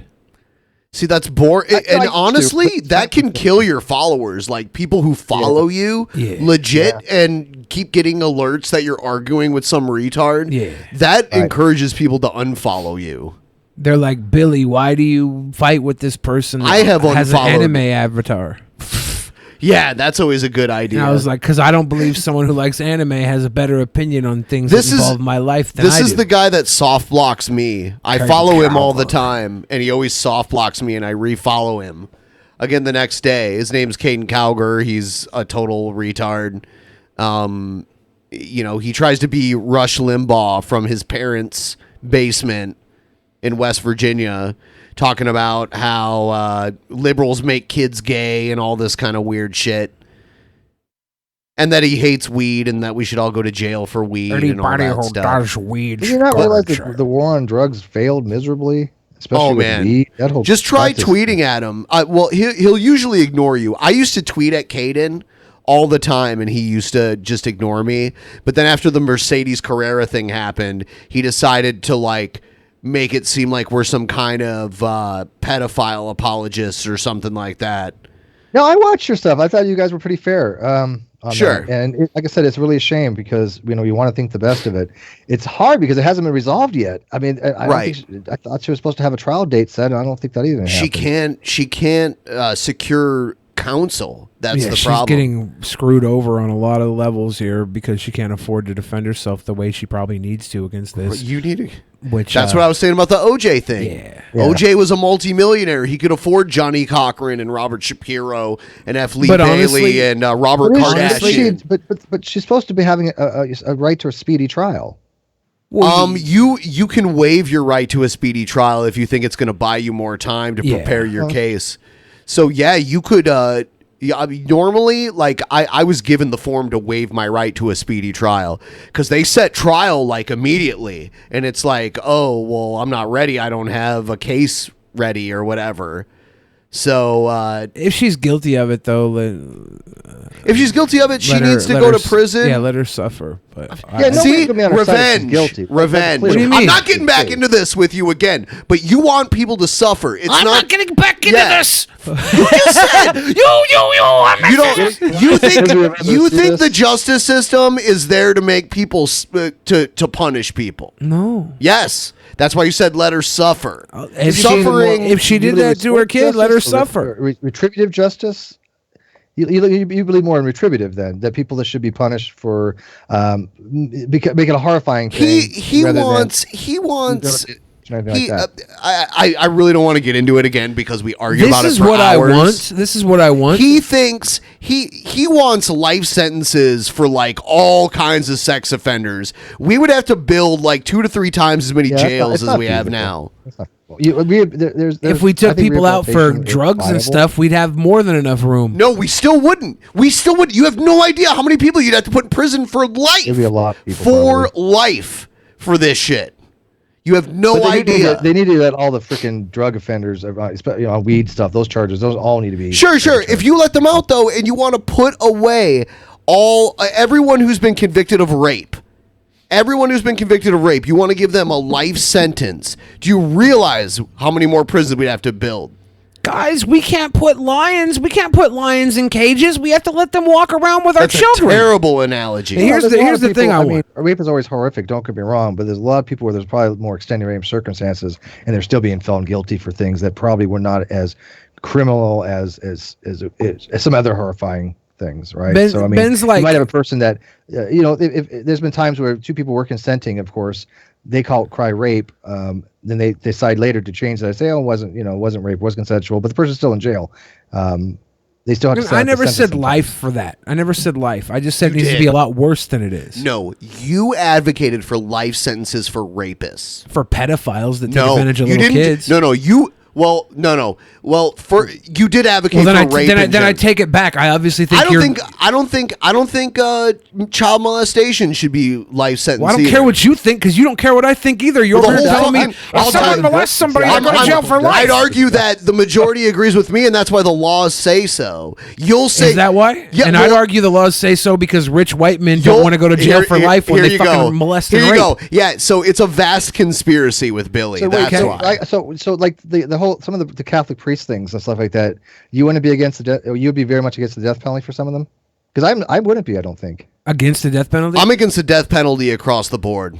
Okay, well, so you're consistent about that. Okay, but those Catholic priests, that were putting fucking different color rosary beads around the kids' necks who were more susceptible to being molested. I went to Catholic school K through 12, so no one, I would venture to say out of the three of us, I have a closer connection to the Catholic Church, and I actually, one of my teachers who was a priest got convicted of having child pornography on his computer. I still advocate for him to somehow be reformed in some way. Yeah, by sitting in prison for the rest of his life. And it's not about revenge. No, sitting in prison the rest of your life doesn't reform anything. It's not about. It doesn't solve anything. That's just retributive justice at that point. Well, this whole conversation started because I said that Mercedes Carrera should suffer if she did it to her kid. I don't understand the I can't confirm how true this is, but someone named Brooke Webb said $100,000 per inmate a year. So if you start locking up 20 to 30-year-olds for life after that, that's an enormous cost to society. Mm-hmm. Now, I believe this. Look, I think that rehabilitation is very, very viable, and I also think that there is a handful of people that will be changed. I think there's people that, even though they have predilections for things, and they probably may not ever mentally change their by the way, I need to address on it, which Steve, is most of the battle, right? Steve, I'm sorry for interrupting you. I just want to address a comment in the chat. Someone said you ain't reforming pedos. Well, I mean, you might be surprised to know that the majority of pedophiles are non-offending. So if the majority of people who have these sexual urges never offend, then it's perfectly acceptable to say that someone who has offended could never offend again. Yeah, and we don't want to be thought police. I think that sets a very bad precedent. But the ones that have gone through treatment and they are cleared, they've been from experts, and there's very, very low risk they're going to offend again. I believe they should still serve their time. They should be punished. Don't get me wrong, but there needs to be a way to integrate them back in society, because it's not. As they pointed out, it's not physically possible to keep that many people in jail. No, it is not. It's just not practical. And we don't have to worry about practicality here. All I'm saying is it needs to be harsher. And Ben was like, "You said you have to be in jail for life," and I'm like, I never said that. And then you as the only option. But then we covered how the harshness of punishment has no correlation to creating less some correlation. Almost no. I think there's no relationship between the amount of punishment to if they're going to have recidivism or not. Right. But anyways, the whole reason Ben pointed at me and said, see, Billy, see, is because I said I want Mercedes Carrera to suffer. And that's because I want her to be innocent. But if she's guilty, then don't care. Guilty, she can suffer. She should pay her price. She can to society. She's innocent. I want to defend her. It's not about suffering. I want to defend her is what I'm saying. I'm that's not going to do either. I'm going to defend her rights as a human being. Regardless of whether she did it or not, she has basic human rights that we defend. Absolutely. So then, could she come back from this either way? I mean, if she's guilty of it, she'll pay her price to society, and it's going to be heavy. It's not just going to be the time she serves in jail. She's going to have to register as a sex offender for potentially the rest of her life. But isn't she kind of done either way, though? I mean, even if her career's over. Stigma. Her career's fucking over. Just even if she's found not guilty, her career's over. I know they let some rappers record rap albums from prison. Maybe they'll let her record some pornos from prison. Prison porn? No. I mean, that was done during their free phone time. That was one, but I think some people had full studios set up in jail. They'll put you in solitary. You can't masturbate? From what I understand. Damn. I mean, that's bullshit, because just like taking a dump, you got to release, there's buildup. If you're a healthy person sexually whatsoever, then you gotta release it. I think they're worried about lawsuits from female guards, and I was reading something not too long ago where they were saying that one person was about to get out in a couple months, and he was caught, and he got another 6 months in solitary or something for it. That's crazy. Yeah, that's crazy. Hell, I'd be in prison if I was in jail for masturbating. Man, I would be looking at the death penalty by now. I knew a guy who got he he got put on the sex offender registry because the bar had just closed. He'd been drinking all night, and he went down an alley to pee, and a cop happened to see him, and he got convicted of public exposure. Yeah. And his face was on the same sex offender registry as people who had fucked children before. Yeah, that's ridiculous. That kind of shit's never happened, and that's a travesty of justice. Yeah. Yeah, that's unfair. That sucks, but what are you gonna do about it? Change Don't be in it. public, I guess. Well, let's change it then. I'm saying we should change it to give fucking rapists more time. You're like, that'll never happen. No, I didn't say that would never happen. I would say the cost. Well, you strictly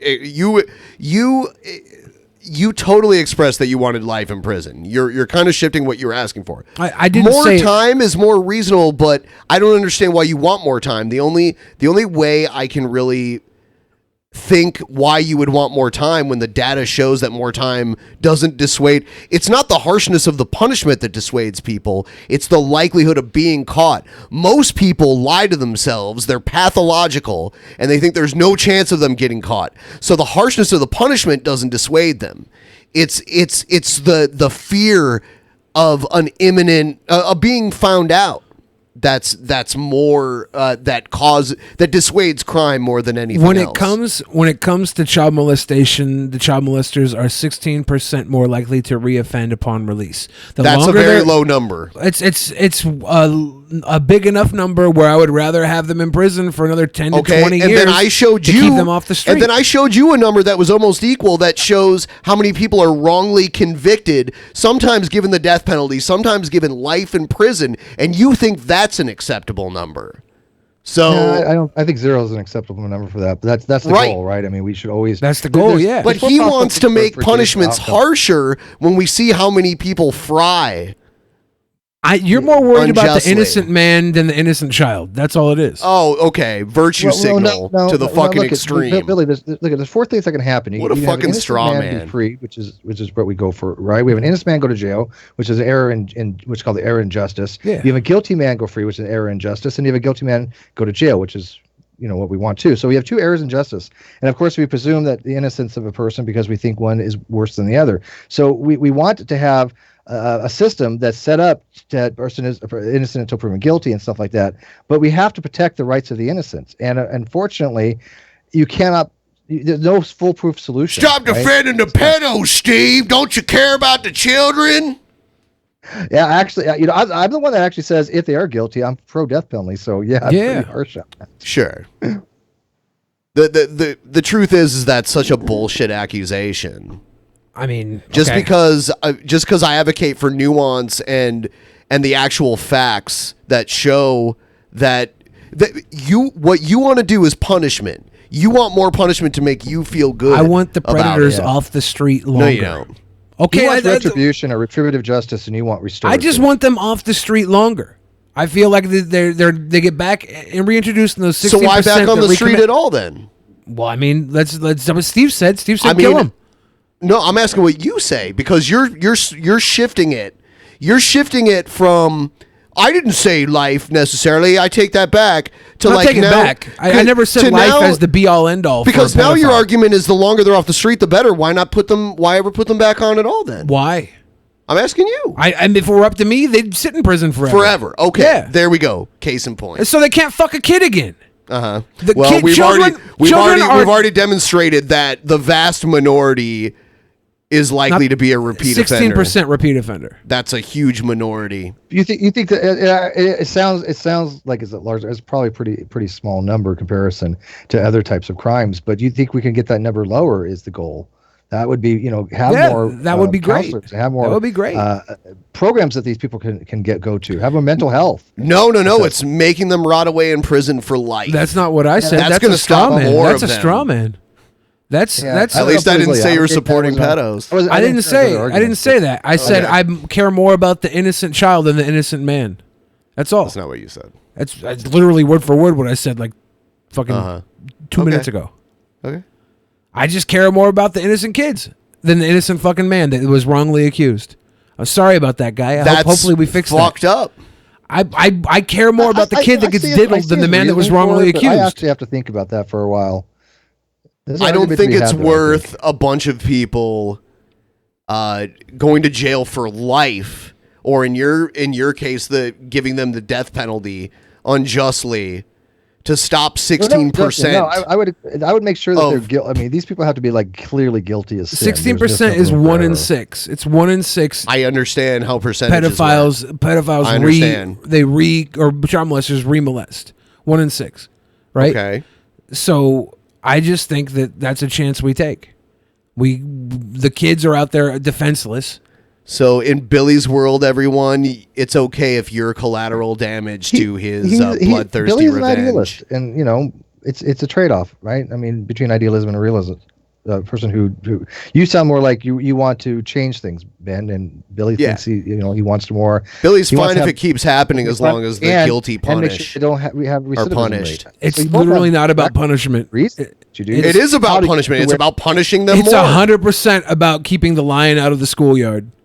Oh, definitely. No, there's no question about that. And how a person who's even been convicted becomes a teacher or any position of authority over children, that happens frequently, and I don't know how that happens. And Someone mentioned castration. I'm fine with chemical castration, not an actual physical chemical castration, because that falls under cruel and unusual punishment. Yes, yes. But I'm not chemical's fine, but not actual physical. E.M. Dubois says, "Hope Billy never gets Me Too'd." I also hope I never get Me Too'd, but I'd rather get Me Too'd than have some fucking kid get molested. And I'm not worried about getting Me Too'd. I'm more worried about a defenseless fucking child getting molested. That's all. Please think of the children fallacy. That's all. That's what he does. This is where he goes with this. It's because I care more about the protection of a child than me being falsely accused.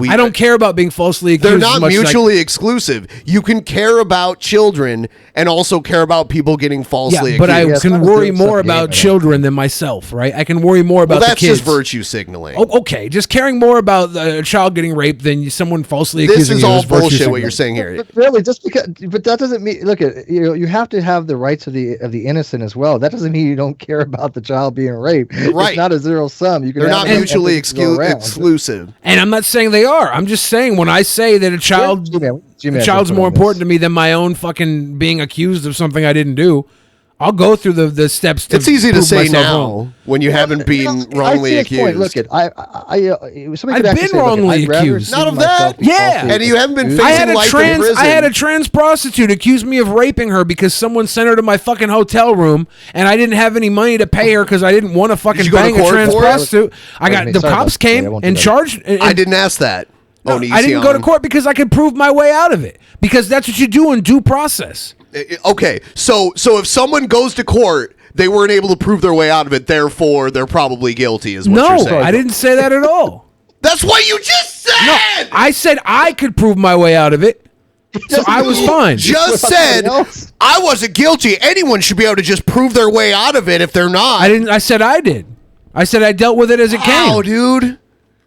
Wow. Holy fucking shit. I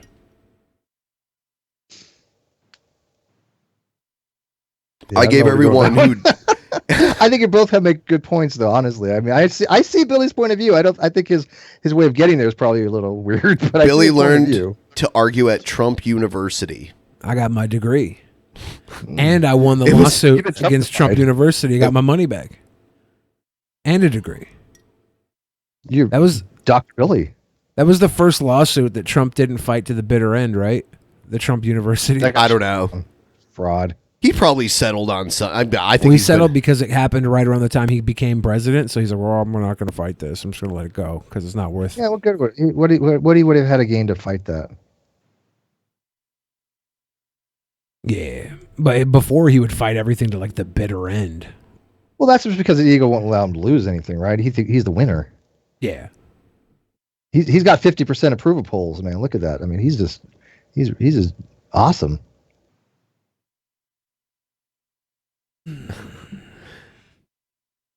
Yeah. I just want to point out. I want to point out that when Bill Hicks agrees with what you're saying, there's a serious issue. And not Bill Hicks, the comedian, the troll. That's always like a right-wing extremist in the chat.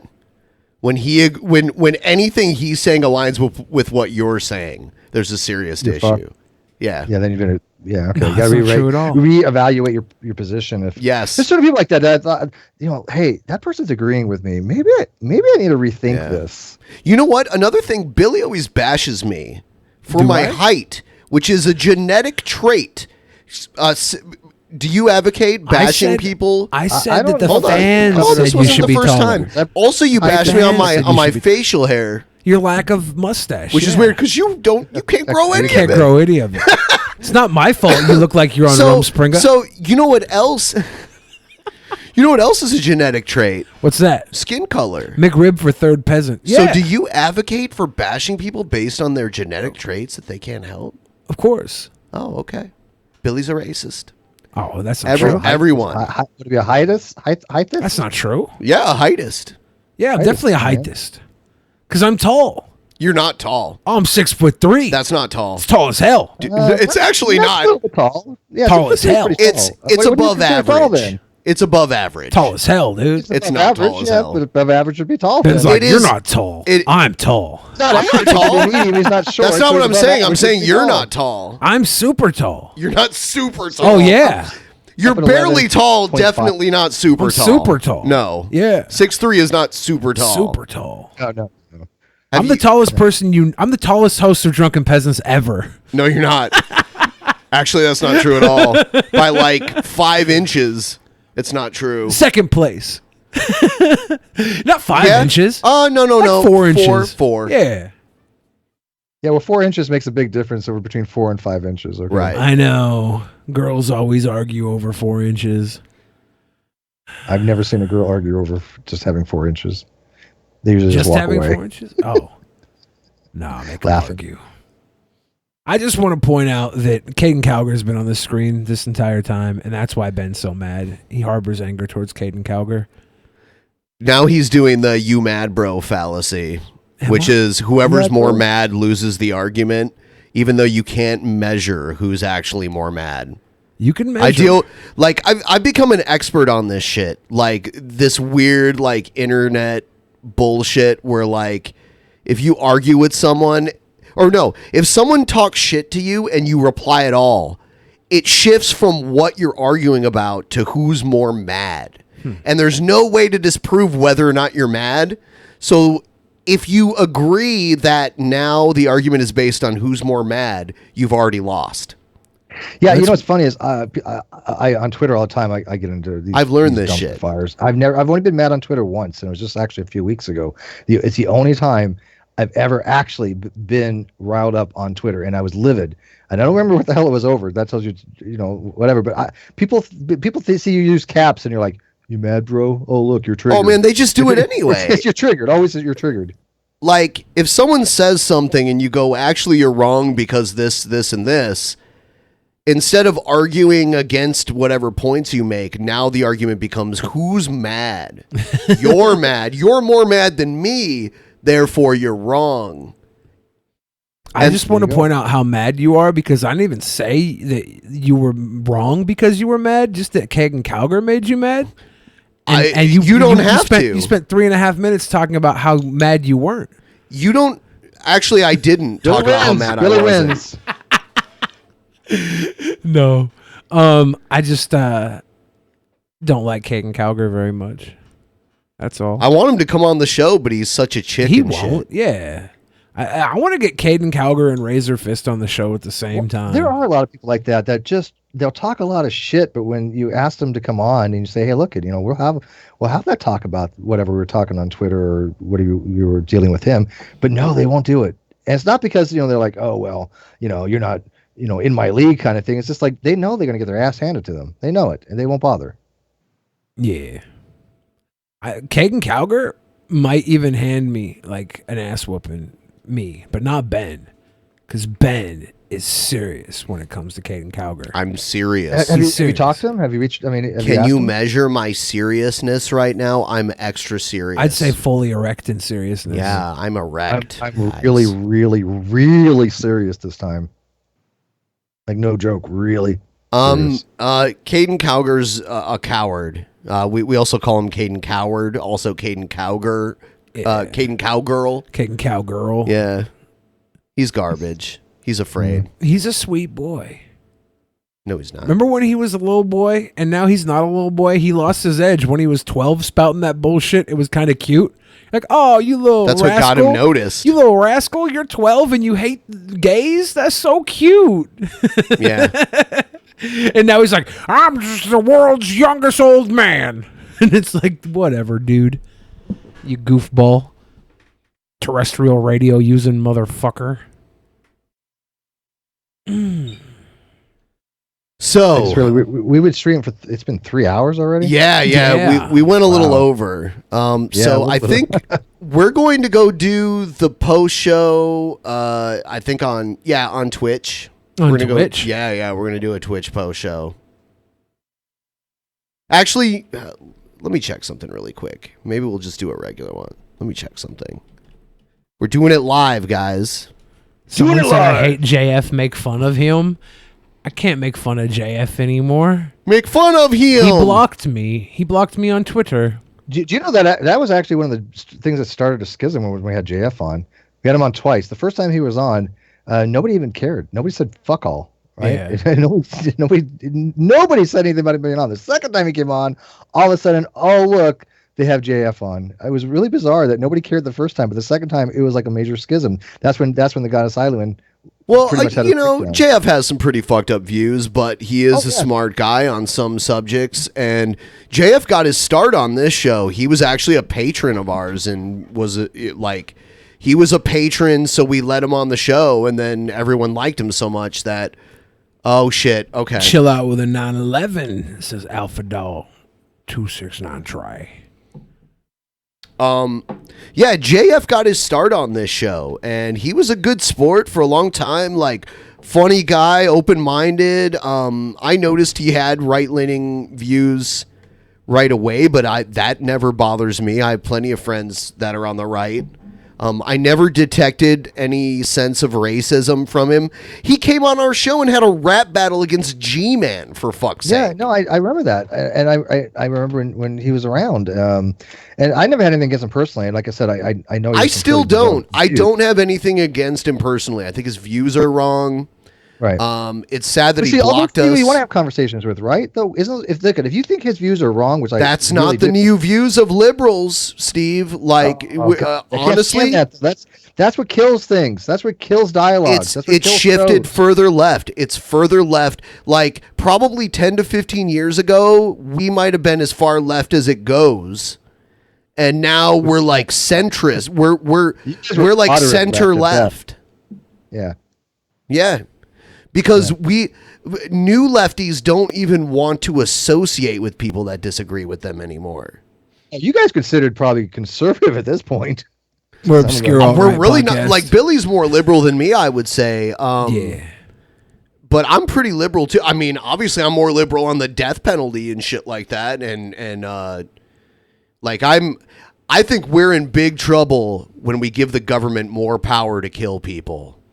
Because the government... Yeah, and that's actually one of the best arguments against the death penalty, if I have to give somebody an argument, is that I don't like giving government power. I just think as a liberal that wants them to kill babies, they should also kill pedophiles. I think that's fair.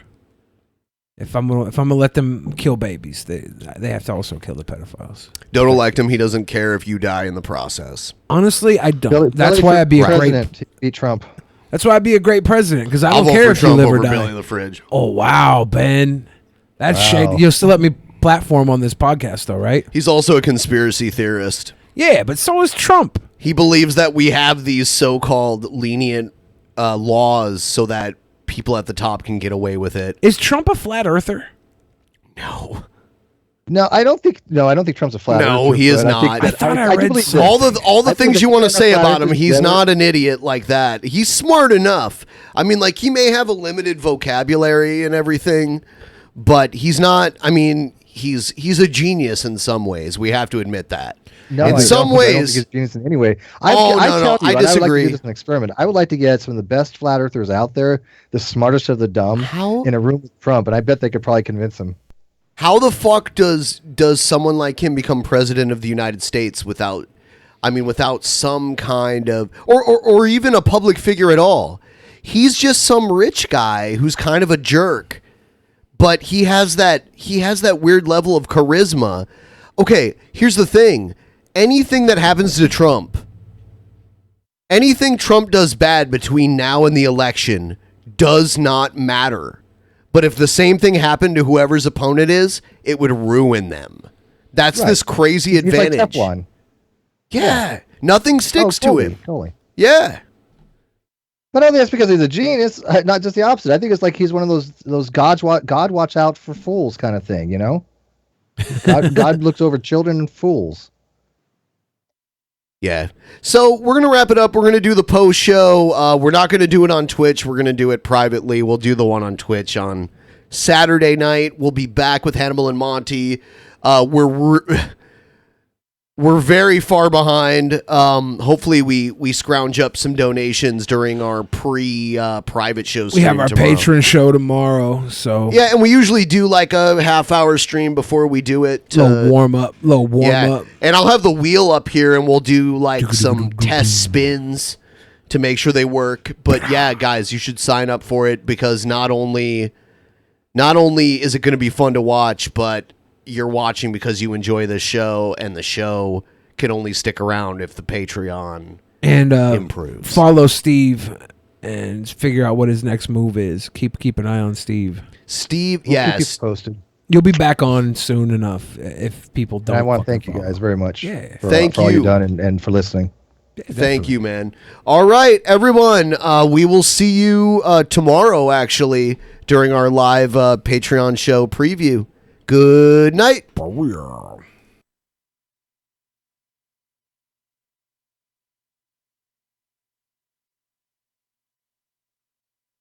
the beginning, there was nothing. And then there was the Drunken Peasants Podcast. Drunken Peasants. Drunken Peasants. Drunken Peasants. Drunken Peasants. From the strangest corners of the internet, gonna get TP'd by Billy and Ben.